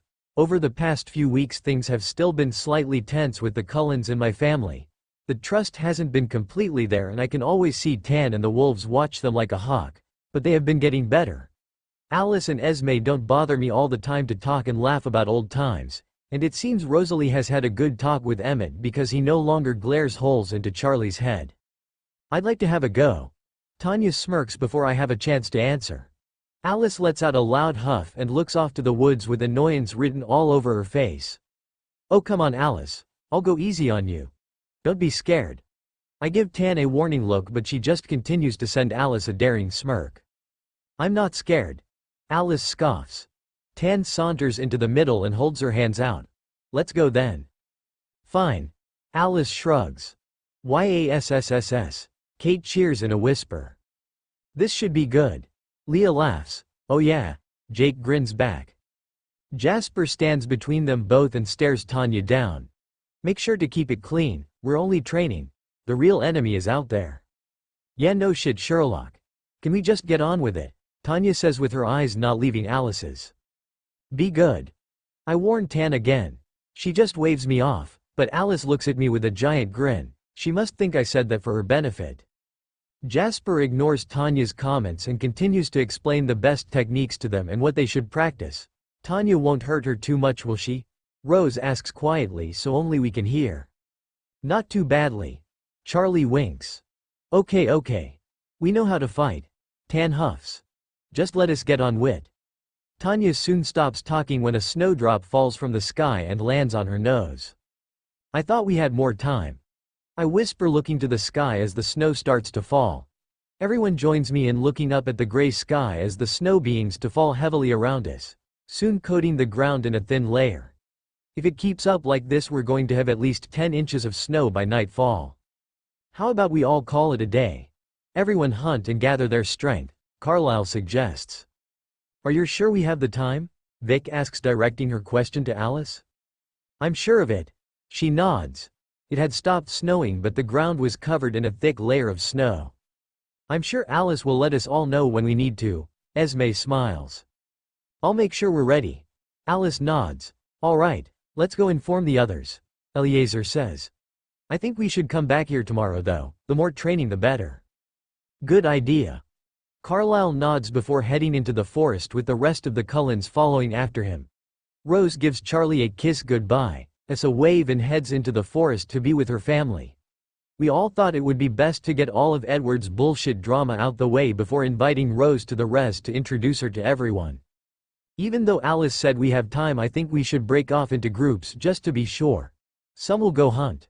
Some go to the res, and some of us can patrol round Forks, Tanya suggests. I agree with Tanya. Carmen nods. We need to make sure things are safe on our side. We can't wait around for the Cullens' phone call. We have to be ready for anything. Okay then. Bells, Vic, Irina and I will go hunt while Kate, Leah, Seth and Charlie go on patrol.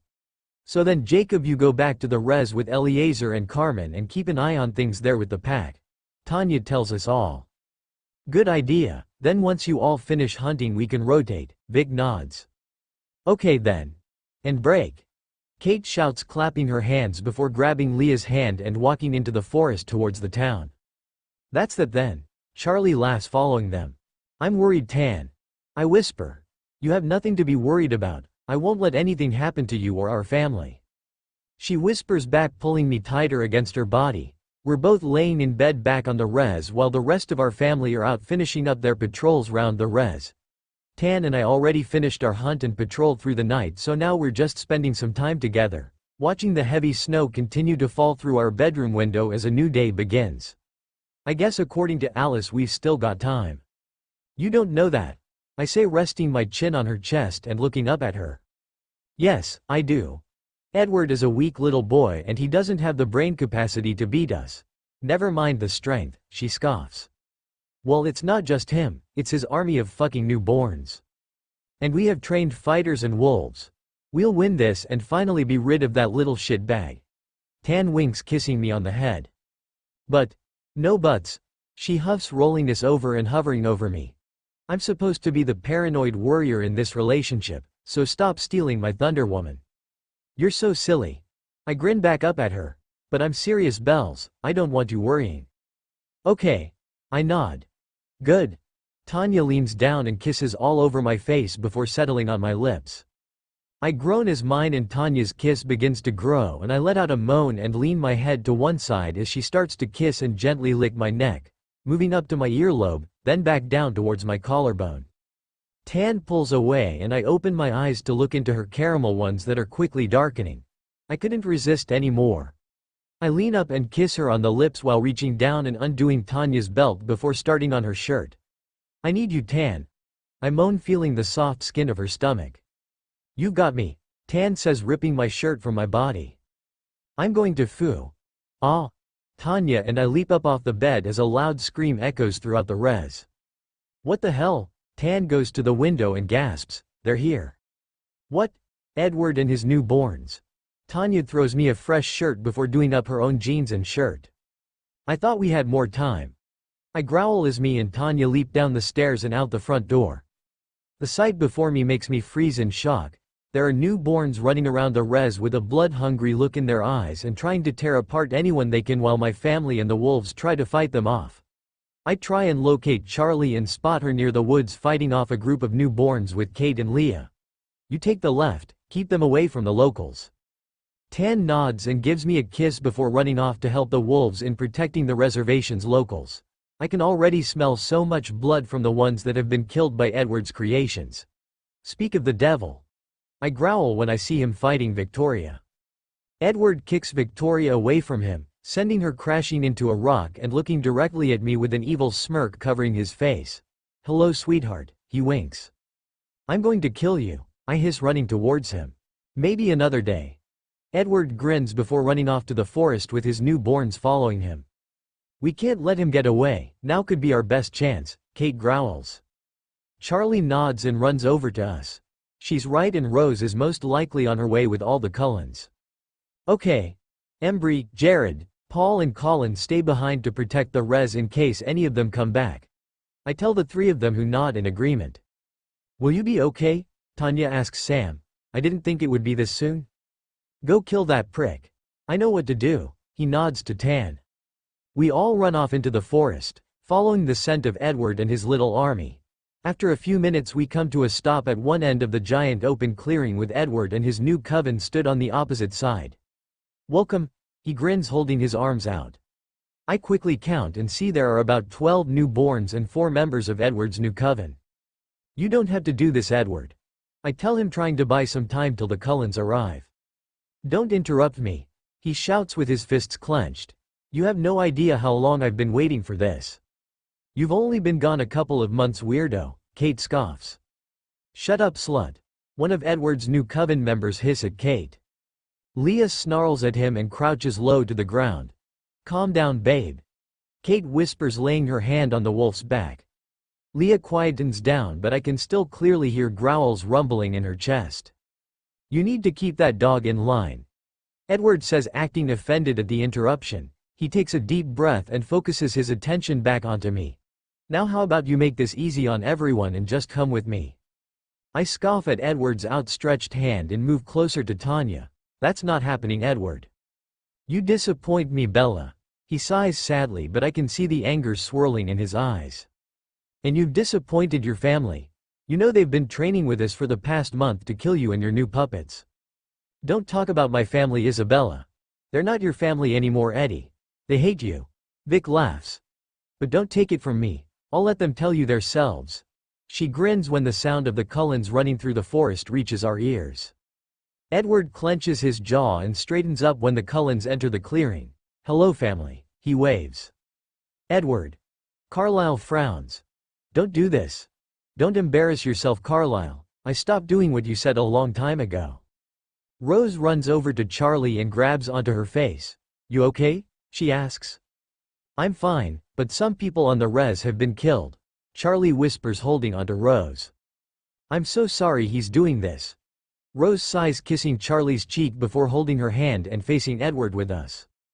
Please, Edward. Esme begs. No, Esme. You know this has to be done, he says, staring deep into her eyes. I look over to the Cullens and see them all with sad, conflicted looks on their faces. Something's not right here. Esme, I call out. She looks at me with sad eyes and shakes her head. I'm sorry. Now, Edward demands. The Cullens cover their ears just as a loud squealing noise has us all crying out in pain and falling to the floor. My head goes all fuzzy and bright lights appear in my vision, making it hard to see anything. After a few moments the noise stops, and my vision clears up. Ah fuck. I groan out in pain as I'm pulled up by my hair and held against a hard body. I soon realize what's happened when I hear a newborn growl in my ear. You fucking bastards. Irina growls.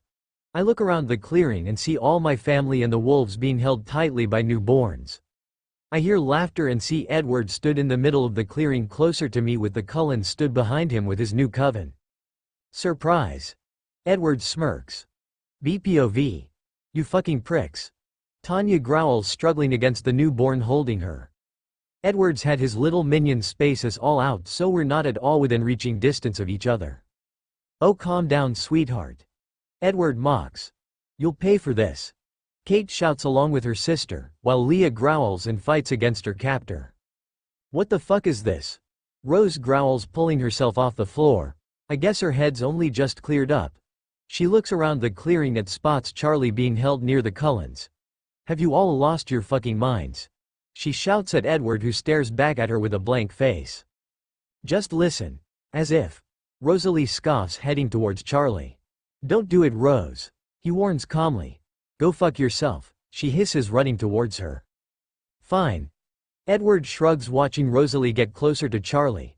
He has a smirk written on his face, and just before Rose can knock the newborn off Charlie, one of Edward's coven members appears out of nowhere, kicks Rose in the side and sends her flying across the clearing, before running into the woods after her. Rose. Charlie screams, trying to fight her way over to her. I can't use my power, she whimpers, looking at me. That would be Sienna's doing. Edward winks, motioning to the young girl next to him.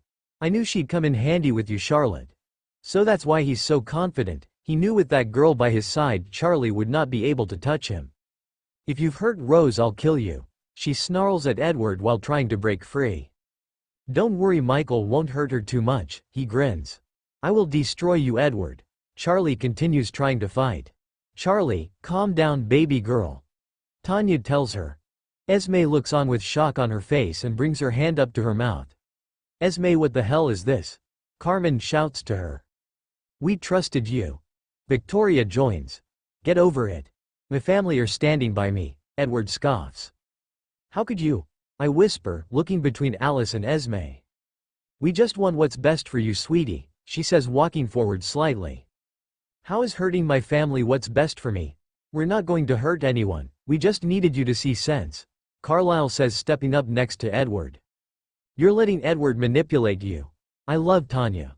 My mate is Tanya. I groan, ignoring Edward's fake gags. Don't be so stupid, Bella, he laughs. You belong to me. Belong to you? I scoff in shock. Do you hear him? I ask Esme. He doesn't mean it that way, Bella. Edward's from a different time. She defends. I cannot believe how blind this woman is. My God, you're thick. These men really have you under their thumb, don't they? Charlie says, shaking her head. How dare you? Carlisle says offended. No seriously, you're so whipped. Good thing Rose got out when she did. Butt out of it. Emmett says taking steps towards my daughter. Watch it. Tanya growls fighting again with her newborn to get free. Ooh, Mama Bear to the rescue. Edward grins walking towards Tan. Tanya stares him down as he makes his way towards her, never breaking eye contact. You're one sick little boy, Edward. First you convince your family to abandon Bella, then you hurt her and leave her for dead in the middle of the fucking forest. And now you lie to your family to get her back just because she's with someone else, just pathetic. Edward marches the rest of the way to Tanya and grabs her by the throat, ignoring our snarls. Shut your fucking mouth, slut. No one here will believe your lies. The only liar here is you, and you won't get away with it. I'll make sure of it. Tan tells him with pitch black eyes. And how do you plan on doing that? He laughs with his arms spread wide. It seems like I have the upper hand here.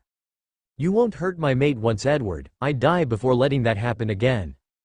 Edward's eyes darken, he returns his hand to Tanya's neck and starts to squeeze. Well, let me help you with that. He whispers villainy as cracks start to appear on her pale neck. No, Edward, stop. I scream, trying to fight my way to my mate. Stop him. Let her go. I'll fucking kill you. How can you just stand there? Do something for fuck's sake, he'll kill her. My family all cry out in protest, some even asking the Cullens for help as he grips tighter onto Tanya's neck in attempt to slowly drain the life out of her. But just as Edward goes to rip Tan apart, the head of Edward's new coven member Michael falls from the sky and lands in the middle of the clearing covered in blood. No! A woman in Edward's coven screams, falling to her knees. What the hell? Edward whispers, letting Tanya go and walking towards the head and picking it up. Oh no, his eyes go wide and looks to all the newborns that have begun growling while looking at the head dripping with blood. The newborn holding me begins to lose his hold as his eyes focus on the head. Go get it. I whisper.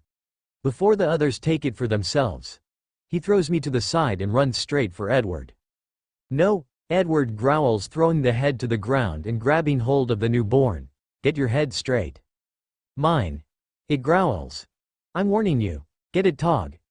Edward stops talking and looks to the forest. I turn also when I heard footsteps running towards us along with a really strong scent of blood. My eyes go wide when I see Rose run back into the clearing with 4 of the wolves that stayed behind to protect the res and a huge black wolf that I've never seen before.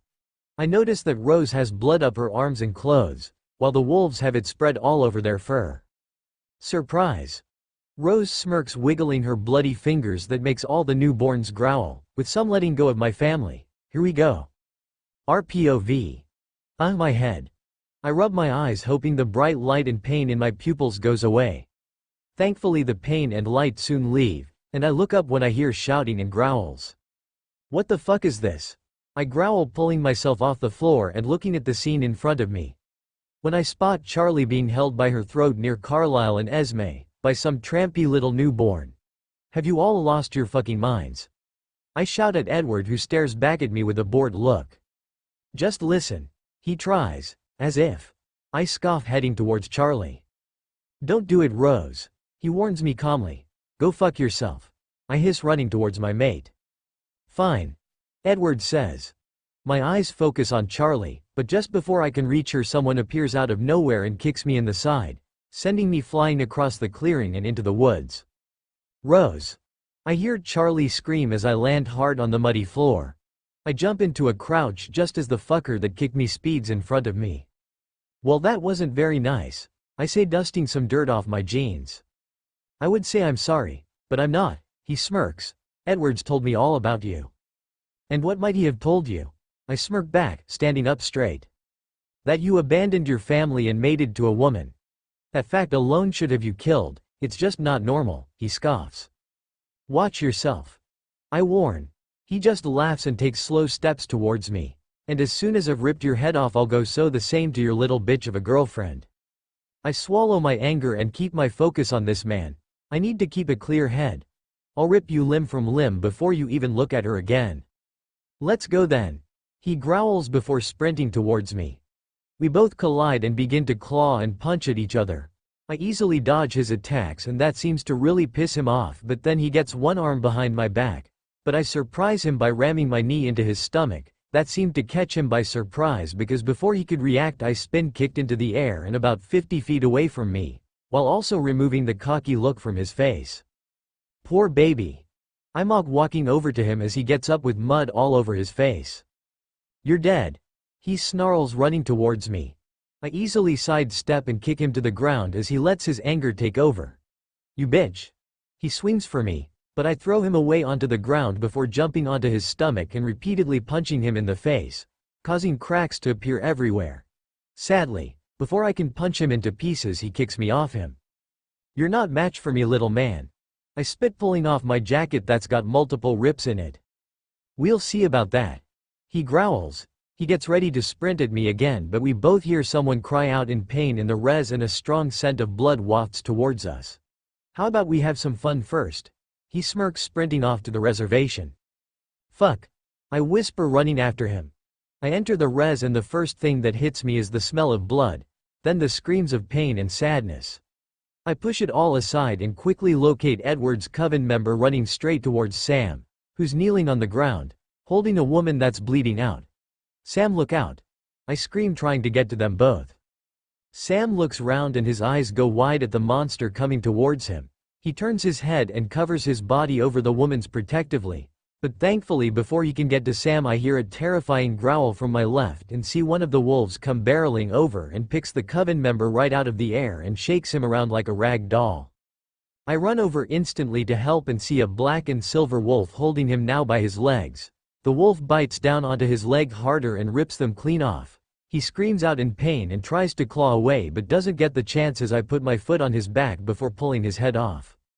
Told you I'd rip you apart. I say to his decapitated head before dropping it to the ground. We have to burn this. I say, looking up, but I'm not greeted in how I thought I would be. Instead I've got the wolf now crouched and snarling at me. Back off, Paul. She's on our side and she's Charlie's mate. Sam says, coming to my side. You really want her to know you threatened Rosalie? Those words immediately get him to shut up and back off. That's what I thought. He laughs. Thanks for that. I tell Sam. No problem, Bella and Tanya already let us know your family too. He smiles, patting me on the back. Now what's going on with Edward? Not good. It seems like my family have been lying this whole time. They're actually on Edward's side. They've got everyone captured. Fuck. He growls, running his hand through his hair. We need to do something fast. I know, I was thinking we I'm cut off by a weak voice calling for him. Sam. She calls out again. His head whips over to the old woman lying on the floor and runs over to her. I'm sorry I left you. Sam whispers, lifting her back into his arms. I see a huge gash from her chest to her hip, with blood pouring from it. I heard what happened. You need to go help them. No, I can stay with you, he says, shaking his head. No, she coughs with blood coming out her mouth. You need to save the family, Sam, and I know how, she whispers. How? You remember our history, what our third wife did, she says, lifting her hand that is covered in her own blood. Distract, then kill. We might not have the strength to kill these newborns, but we are definitely smarter. That could work. I nod, looking down at the head with hundreds of ideas running through my head on how to beat those fuckers. I think over different kind of scenarios, but I'm pulled from my thoughts by Sam now crying over the woman's dead body. I'm sorry, Em. I'm so sorry, he cries, holding her close as her blood pools around them. The wolves crowd around them both and begin to whimper, with some members of the res joining them by bowing their head in respect. Did Sam know her well? I whisper to one of the women next to me. You know about Sam's Emily? She asks, and I nod. Charlie told me all about everyone's history. Well, that's Emily's niece. Sam always promised to keep an eye on her. Oh wow, no wonder he's taking this hard. He stays down next to her for a couple more minutes before standing up. We're going to end them all. Sarah was right, and she won't die in vain. Even though she's with her family now, something will come of her death. He says, walking over to me and grabbing the vampire's head before covering it in Sarah's blood. You guys should put some on your fur if you can. I tell the wolves, who nod their big heads. I bend down the ground, cup some blood and spread it over their thick fur. I'm sorry about this.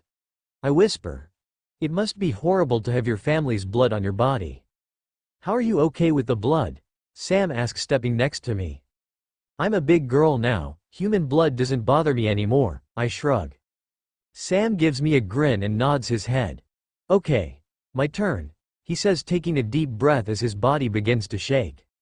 Are you sure? I thought you were done shifting? I have to, my family needs me. Sam nods.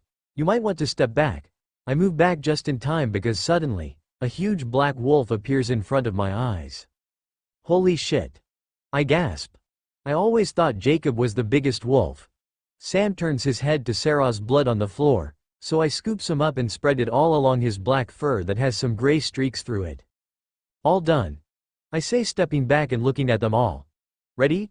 They all nod, so I grab Edward's coven member's head, get a good grip on his blood-covered hair before throwing it up in the air and towards the clearing. Let's go. I say, running back into the forest with the wolves right next to me. As we get closer to the clearing, I hear a loud scream. No. Oh no, I hear Edward mumble as the newborns start growling. I guess the blood-covered head worked. No, Edward growls. Get your head straight. Mine. A newborn growls as we break through the clearing. I'm warning you, get a tog. Edward stops talking and looks towards the forest.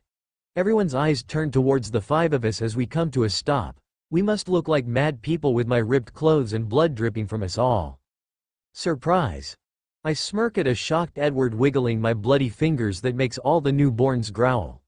They focus on the blood dripping from my hands, and a few even let go of my family and dive towards the head or run for us.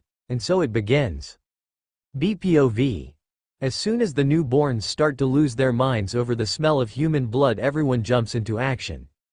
Edward backs away with the Cullens and his two new coven members that are left from the action and just lets the rest of his new coven and newborns join in with the chaos. Break off but watch each other's backs. Eliezer says, running towards the newborns with Carmen next to him. I join in and focus on the newborn that had me by my throat. I'll deal with Edward after these little fuckers have been killed. The newborn sets his eyes on one of the blood-covered wolves, but I kick him back and jump onto his body.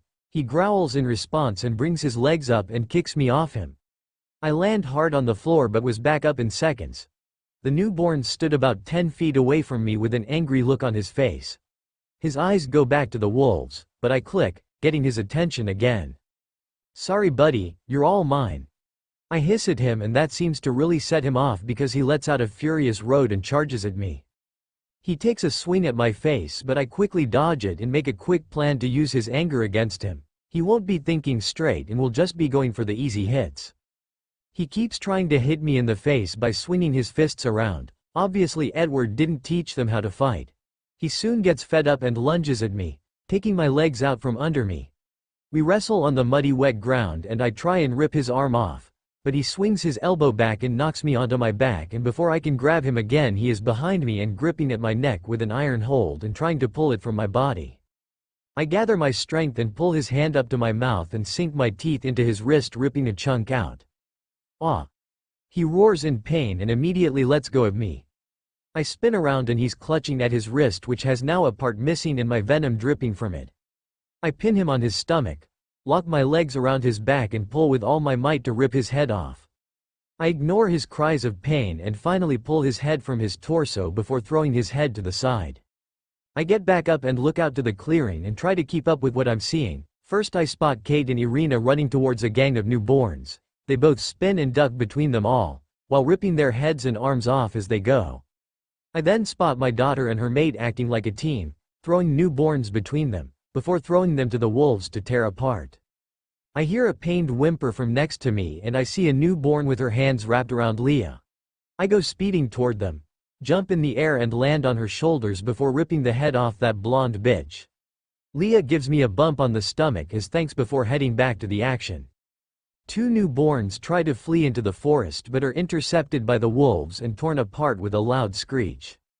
I see Tanya and a vampire launch themselves at each other and the two collided with the sound of trucks crashing into each other head-on. But my girl immediately gets the upper hand and rips him to shreds and scatters the pieces widely. I look around now and see there are only a few newborns and they're getting shorter by the second. Edward looks on, scared to see his plan is completely failing before his very eyes. What now, Edward? I ask when the last of his little army is being destroyed behind me by the wolves. My family quickly gather behind me and I see the Cullen's eyes go wide at the sight of what they're up against. With the wolves dealing with the last of the newborns, I've got 9 of my family members up against his 8. You've not beat me yet, Isabella. He huffs. Like you said, yet, I smirk. Can we just kill him already? Kate whispers. Agreed. Tan growls. I can feel the angry coming off my family in waves. If you end this now, no one has to get hurt, he tries to reason. If I end it, I scoff. You wanted this, Edward, you deceived your family, created a newborn army, tried to kill my mate and family. You came here today thinking you'd kill everyone and have me by your side. It wasn't like that, Bella. Esme tries to interject. Don't even speak to me, I say, holding my hand up.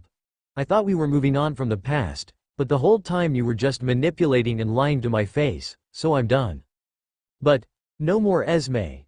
I growl, feeling myself get angry. We're done, but I'm not leaving here today without his head, I say, pointing at Edward. Let's finish this, shall we? He shrugs, making his way towards me, with Emmett, Carlisle and Sienna flanking him. Alice, Esme and Jasper stay behind, but I pay no attention them. My eyes are completely on the man that was seconds away from killing my mate. Only get involved if you need to, I say, turning to my family before starting my run towards him. Edward's mine. BPOV. Edward's mine. I start sprinting to him with all my might, and Edward does the same with that usual controlling look on his face. We meet in the middle, causing us both to collide.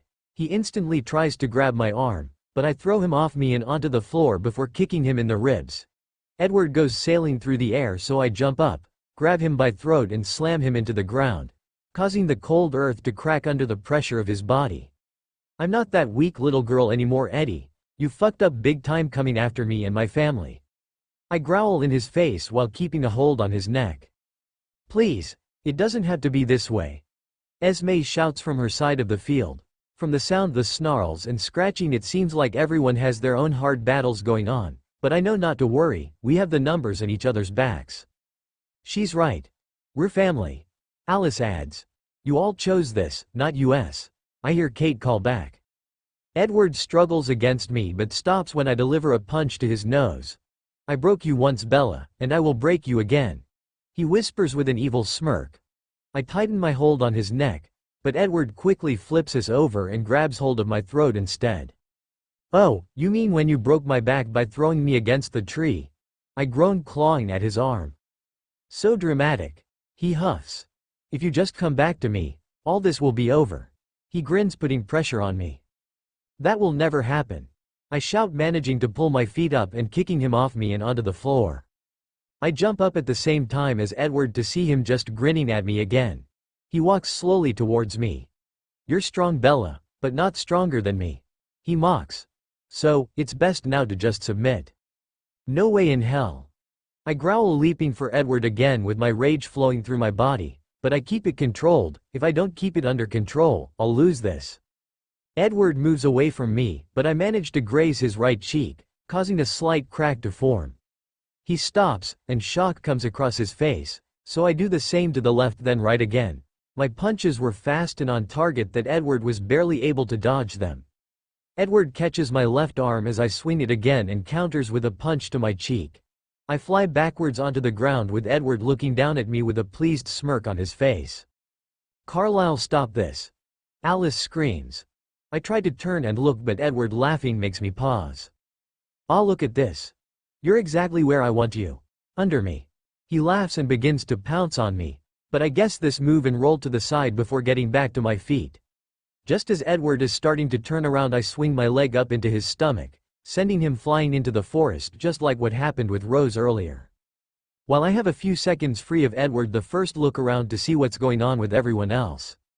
I first see the wolves are at the back, still picking off a few newborns that have tried to get away from the fight, but they are quickly dragged back by the pack. When I see the wolves have everything under control, I turn to my family and see them fighting Edward's new coven, along with Emmett and Carlisle. What on earth could Edward have told them for Carlisle and Emmett to try and hurt the Denalis so badly? Emmett, no, Alice cries out.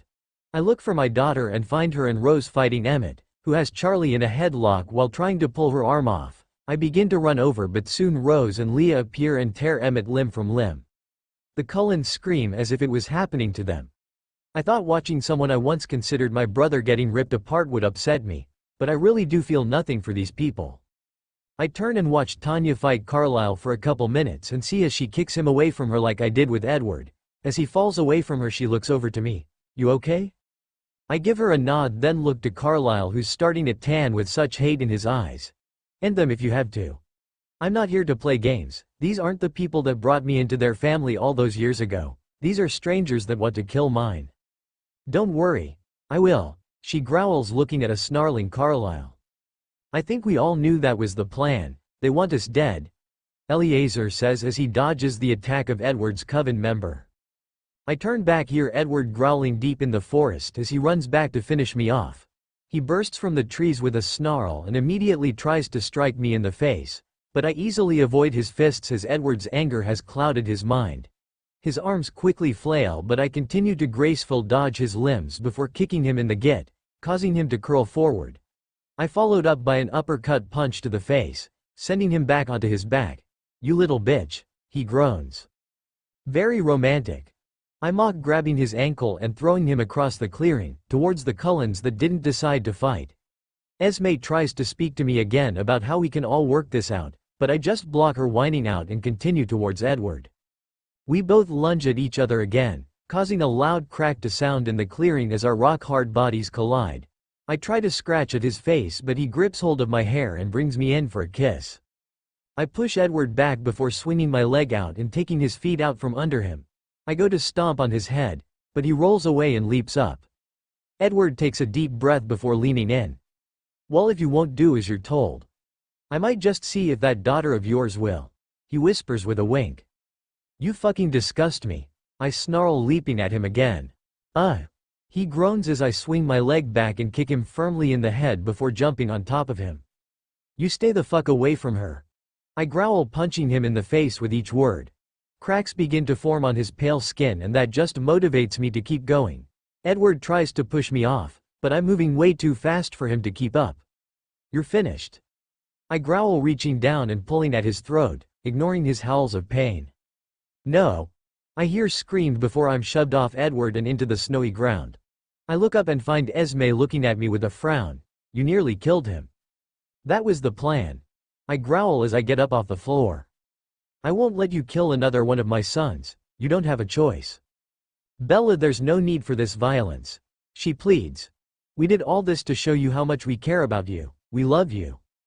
"It's true, Bella," Jasper says in his serious, deep voice. I level Jasper with a glare, making him flinch back. "Oh, because you're so trustworthy. I bet you know exactly the evil that lives inside of Edward's mind. But of course you just keep your mouth shut and plot against us." "That's not what's happening here, Bella. It was your son that started this, not us. I'm just finishing it to protect my family." "We're your family," Alice whines. "You're nothing," I scoff. "Why are you doing this, Bella?"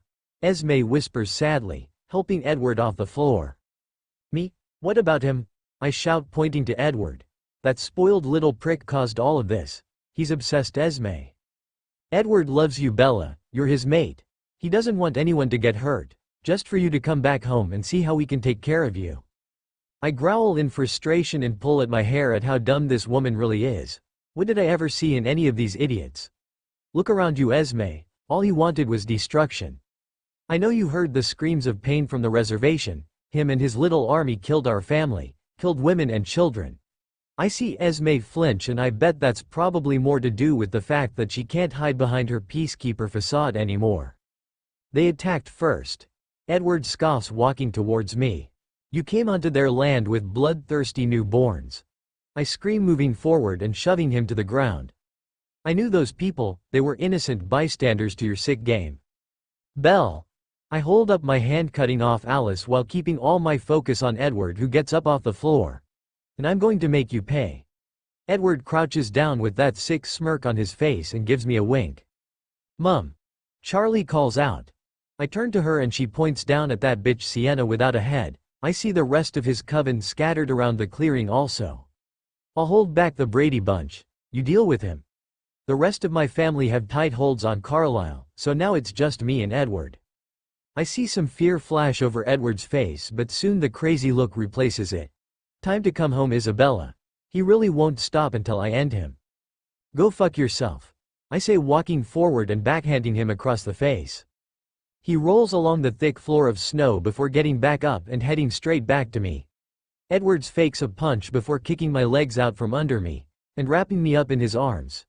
You still smell so good, he whispers in my ear as I struggle against him. Being this close to you reminds me of how good you tasted.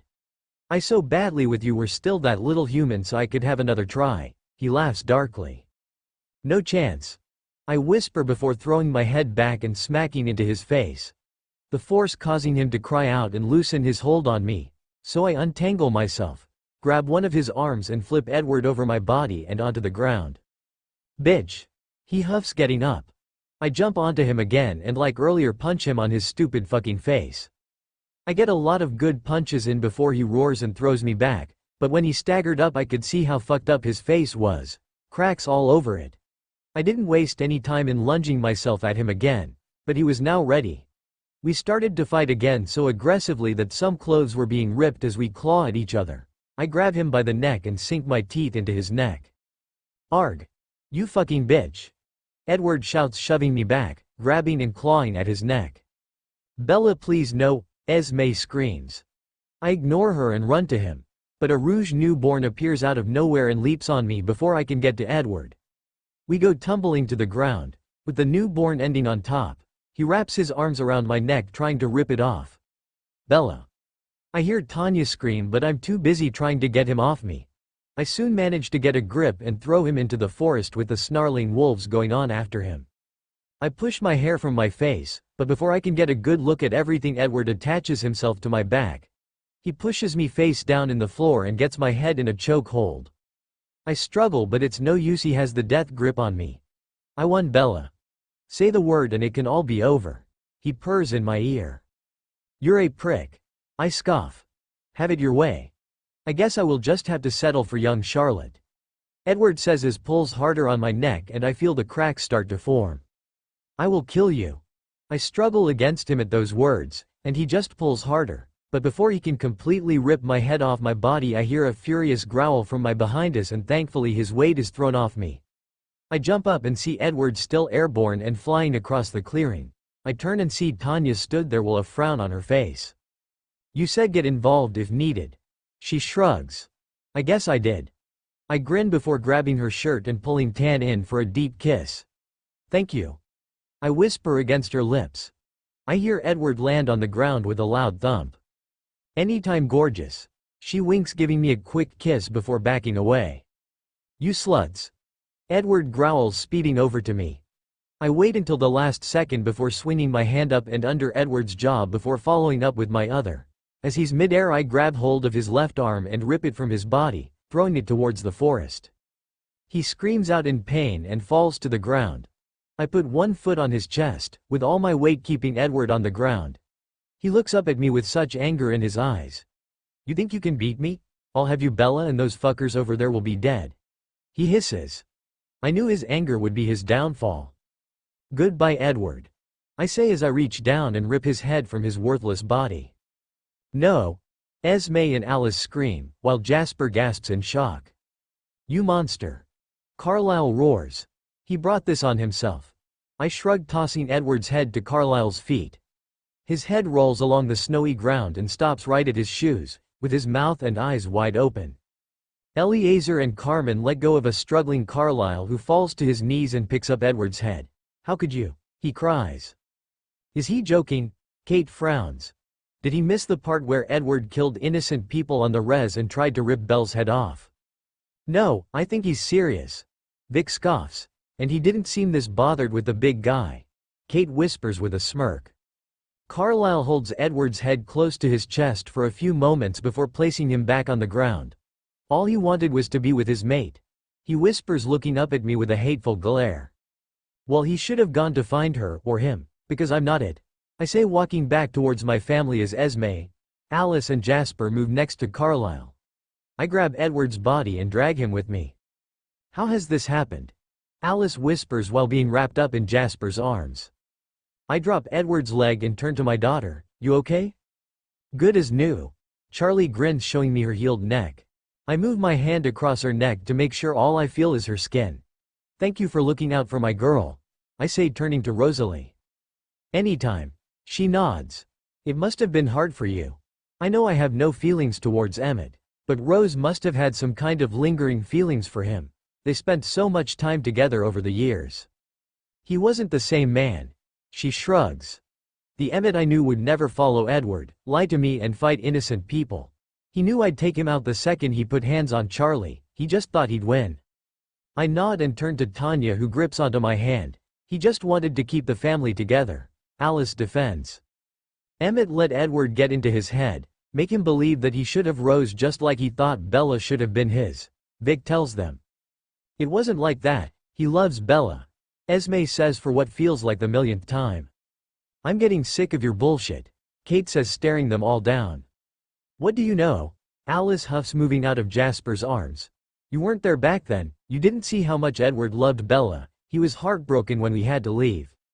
I let go of Tanya's hand and moved towards the four of them. I know you don't believe that. You can't. Especially not after what he just did. We can still smell the blood from the reservation. Bella, please. Oh, fuck this. Charlie says, cutting them off. She brushes past me and grips onto Alice and Esme's wrists. Here's who your precious Edward really is. Charlie snarls with a vice grip on the Cullens. Alice and Esme begin to whimper, then soon start crying out in actual pain. Which quickly gets the attention of Carlisle, who is still on his knees holding Edward's head against his chest. What are you doing? Unhand them right now, he demands. Back off. Charlie growls. No. Esme screams, clawing at her own chest. While Alice just continues to whimper like a child. Let my family go, you monster. Carlisle storms towards her and I begin to intervene, but before I even get close, Charlie lets out a snarl and sends him flying backwards. You next? She asks Jasper, who holds up in hands in surrender. I'm sure he's already feeling exactly what his family are. Good. She nods before releasing Esme and Alice, who crumble onto the floor. Charlie turns away from them and walks towards me. I'm sorry I didn't ask, but I had to. What did you show them? I ask her while looking at Alice and Esme are now just getting up from the floor. Everything. Oh Bella. I'm so sorry. Esme cries, walking over, but Tanya moves back to me and growls lowly, causing Esme to stop. Esme. Carlisle hisses, walking back over. Do not apologize to these people, he spits. It's all true, Carlisle. Edward did it all. Alice whispers with her head bowed. Jasper comes over to her and wraps her up in his arms again. She buries her head into his neck and mumbles about how wrong they were. No, he would never lie to me. He shakes his head at her before glaring at Charlie. Her power must be to plant poison in people's minds. Charlie has the power from touch to see, feel and show anyone's memories. I guess your family got a taste of how sick Edward really was, Eliezer says. Esme nods and grabs onto her husband's hand. It's true, Carlisle, the things I felt and saw couldn't be faked. Sounds a lot like Jane to me. He shrugs. How dare you? Tanya snarls along with her sisters. I've never actually met Jane from the Volturi, but Tan has told me the stories of her history with them. Everything they did to their mother, Jane specifically. Never compare my daughter to that monster ever again. You're all monsters, you killed my sons, he growls, clenching his fist. Carlisle, please. Esme begs. Enough. Carlisle hisses at her. She sighs and puts her hands on his chest. No, you need to leave. I said enough. He shouts, pushing her away into the ground. You still killed my sons, and I won't let that go, unlike these women, he says, staring me down. I'm right here. I shrug, moving past Charlie and Tanya. Don't. Esme pleads, holding her hand over her chest. Carlisle holds his hand up, silencing her. You will not destroy the rest of my family. You don't really think you can beat us all? Kate laughs. Not all of you. Just one, he says with his eyes still trained on me. You've got a bigger imagination than Eddie. I wink, causing a growl to grow in his chest. Keep the rest of them back, Charlie. No problem. I'm going to end you. He whispers, taking steps towards me, ignoring Esme begging for him to stop. That's exactly what he said. I laugh, giving Edward's body a kick, before reaching down and pulling off the other arm. As Carlisle looks at me with uncontained rage, I pull a lighter from my back pocket and burn Edward's body. Carlisle looks at me with wide eyes and lets out an almighty roar before sprinting towards me. Using his anger instead of his mind, just like Edward. I sidestep him and send a backhand to his face as he passes me. As Carlisle goes rolling along the floor, I follow him, gripping at his leg and ripping it straight from his body. Ah! He screams out in pain. Bella, please no, Esme screams. He made a mistake, we're family. No, we're not. I growl, ripping off the other one and throwing it in her direction. I bend down and grab Carlisle by his shirt collar. Your son killed me, lied about it, came back with an army, tried to kill my friends, and then said he would take my daughter if I didn't submit, and still you stand by him. He's my boy. Carlisle whimpers. He was your boy. Now he's in pieces. I whisper, throwing him back against the tree. I reach down to his arm when I hear screams and shouts in the distance. A few of you go check that out. Eliezer nods and him, Carmen, Leah, Sam head to the noises. I hope no one on the res is hurt. The thought of it make the anger begin to bubble up in me again. I turn back to Carlisle and see him looking off into the distance also. I click my fingers, bringing his attention back to me. Edward always believed in a higher power, do you? I do. He nods. He also thought he was going to hell because of what he was, do you? We're good people, we don't feed on humans. When my time comes to an end, I'll be reunited with my family in heaven. He nods with his chin raised in defiance. You know, I never agreed with Edward on much. I don't actually think we ever agreed on anything, until now. Bella, no, Alice screams. I guess she had a little peek into the future. Carlisle frowns in confusion as I lean in closer to him. You're all going to hell. I whisper before putting my knee on his chest, wrapping my hands around his head and pulling with all my might. He screams out in pain and tries to pry me off him, but my knee is keeping him still and away from me, so I keep pulling as hard as I can, until finally his head is ripped from his neck, and comes free in my hands. Carlisle. Esme screams at the top of her lungs as she falls to her knees. I throw his head next to Edward's body on the fire and turn to my family. You did what you had to Bells, he would never have let it go. Tanya nods before giving me a kiss. We could have just left. Alice whispers. She's right, it didn't have to be like this. Jasper agrees. We all know that's not true. Vic tells them. You killed him. Esme says, still in shock. You killed my husband. I defended myself, Esme. I'll never apologize for protecting me or my family. I sigh. Alice starts to argue that we could have figured it out, but I just tune it out when Kate gets involved. The two of them bicker back and forth before Irina steps in to defuse the situation. What do you want to do about them, Bells? Vic asks, looking towards the last three Cullens. It's not up to me. I shrug. What? Who the hell is it up to then? It was the reservation that suffered today. They will always be the ones that will need our protection. So, I think that Jake should be the one that decides what happens from here. I say, nodding to the wolf. Bella, no. These mutts will rip us to shreds, Alice cries. It's your call, Jake. I repeat, ignoring Alice. I see Jacob turn to the rest of the wolves and guess they're all having a conversation through their pack link. A few let out the odd growl but are soon silenced. I notice Jasper's eyes flickering in between all of us and the woods, but there's no way he'd be that stupid. He can't get away from all my family. You need to make a choice, Jake. They won't stick around for long, I whisper to him. He looks at me and gives me a nod with his big head. Jake begins to move into the woods to shift back to human, but before he can, a loud howl fills the air. Everyone's head whips towards the sound, which seems to be coming from the res.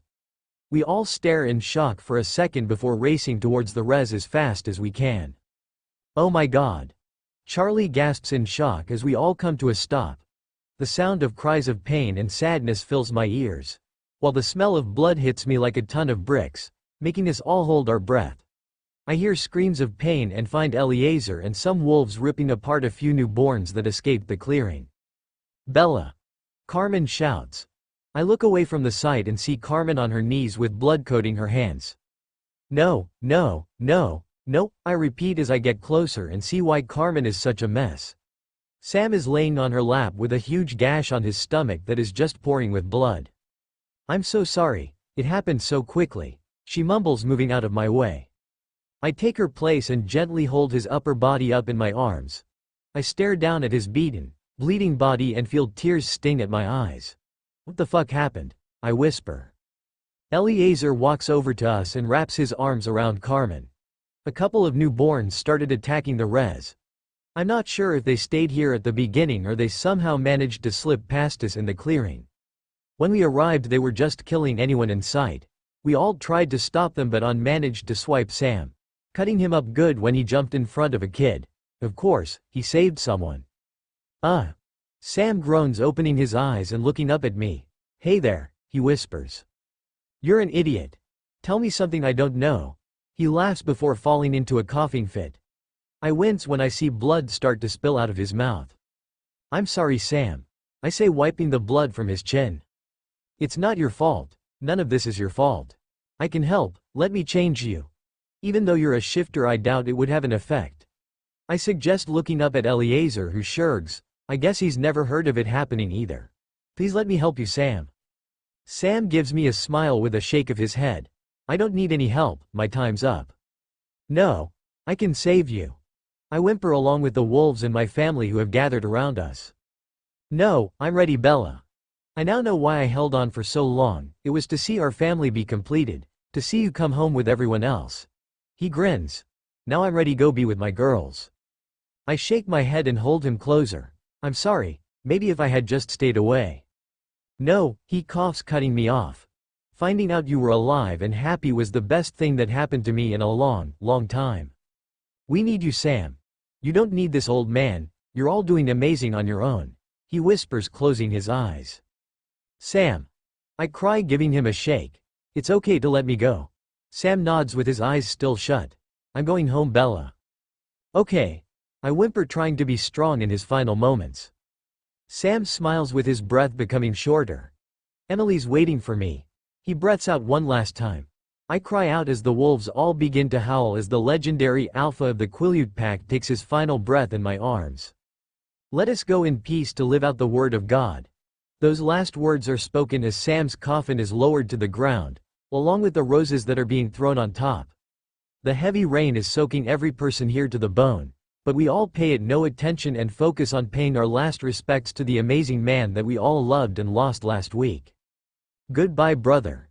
Jacob whispers, throwing his white rose into the ground and walking away. Soon the others from the res follow his lead. Bye, Sam. Miss you already.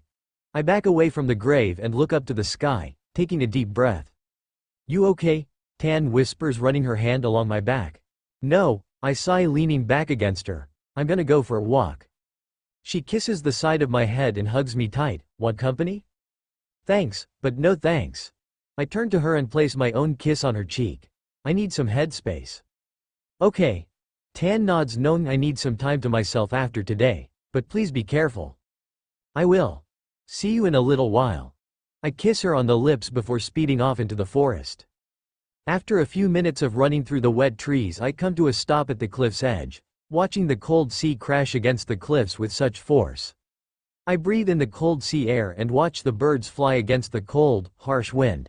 I know you're there. Come on out before it gets any more creepy. I grin, sitting down and dangling my feet over the edge. I hear some rustling before they flop down on the ground next to me. How do you always know? My daughter pouts. You're about as stealthy as an elephant. I wink, causing her to pout more. Whatever. Charlie shrugs, wiping the rain from her face.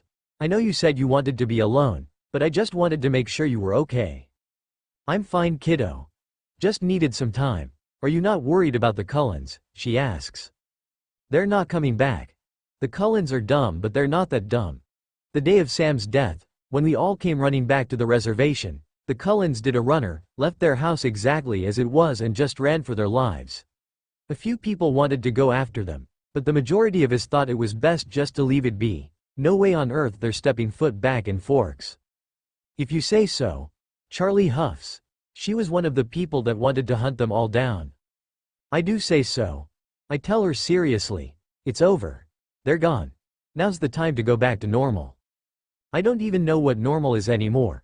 Charlie scoffs. I can't remember what it's like to not have to look over my shoulder. Charlie. I sigh, reaching out for her hand. I mean it, Mum, what now? She shrugs, looking so lost. I turn my body to hers and pull both her hands to my lap. Now you live an incredible life. Of course, you'll always remember, but you move on from this. You go traveling with Rosalie by your side. You see all the amazing things this world has to offer. And you cherish every moment and every new person you meet. I smile, thinking about all the wonderful things life has in store for my girl. And obviously you come back and check in with us every now and then. I don't think your mother will be able to go too long without seeing you. That sounds good. She nods with tears gathering in her eyes. Yeah. I nod, also wrapping my arm around her and turning back to the sea, looking up at the sky as the orange glow of the sun starts to peek through the heavy clouds. But for now, let's just enjoy the view. The end, guys. Thanks for watching. Subscribe our channel for more and don't forget to drop your reviews in the comment section.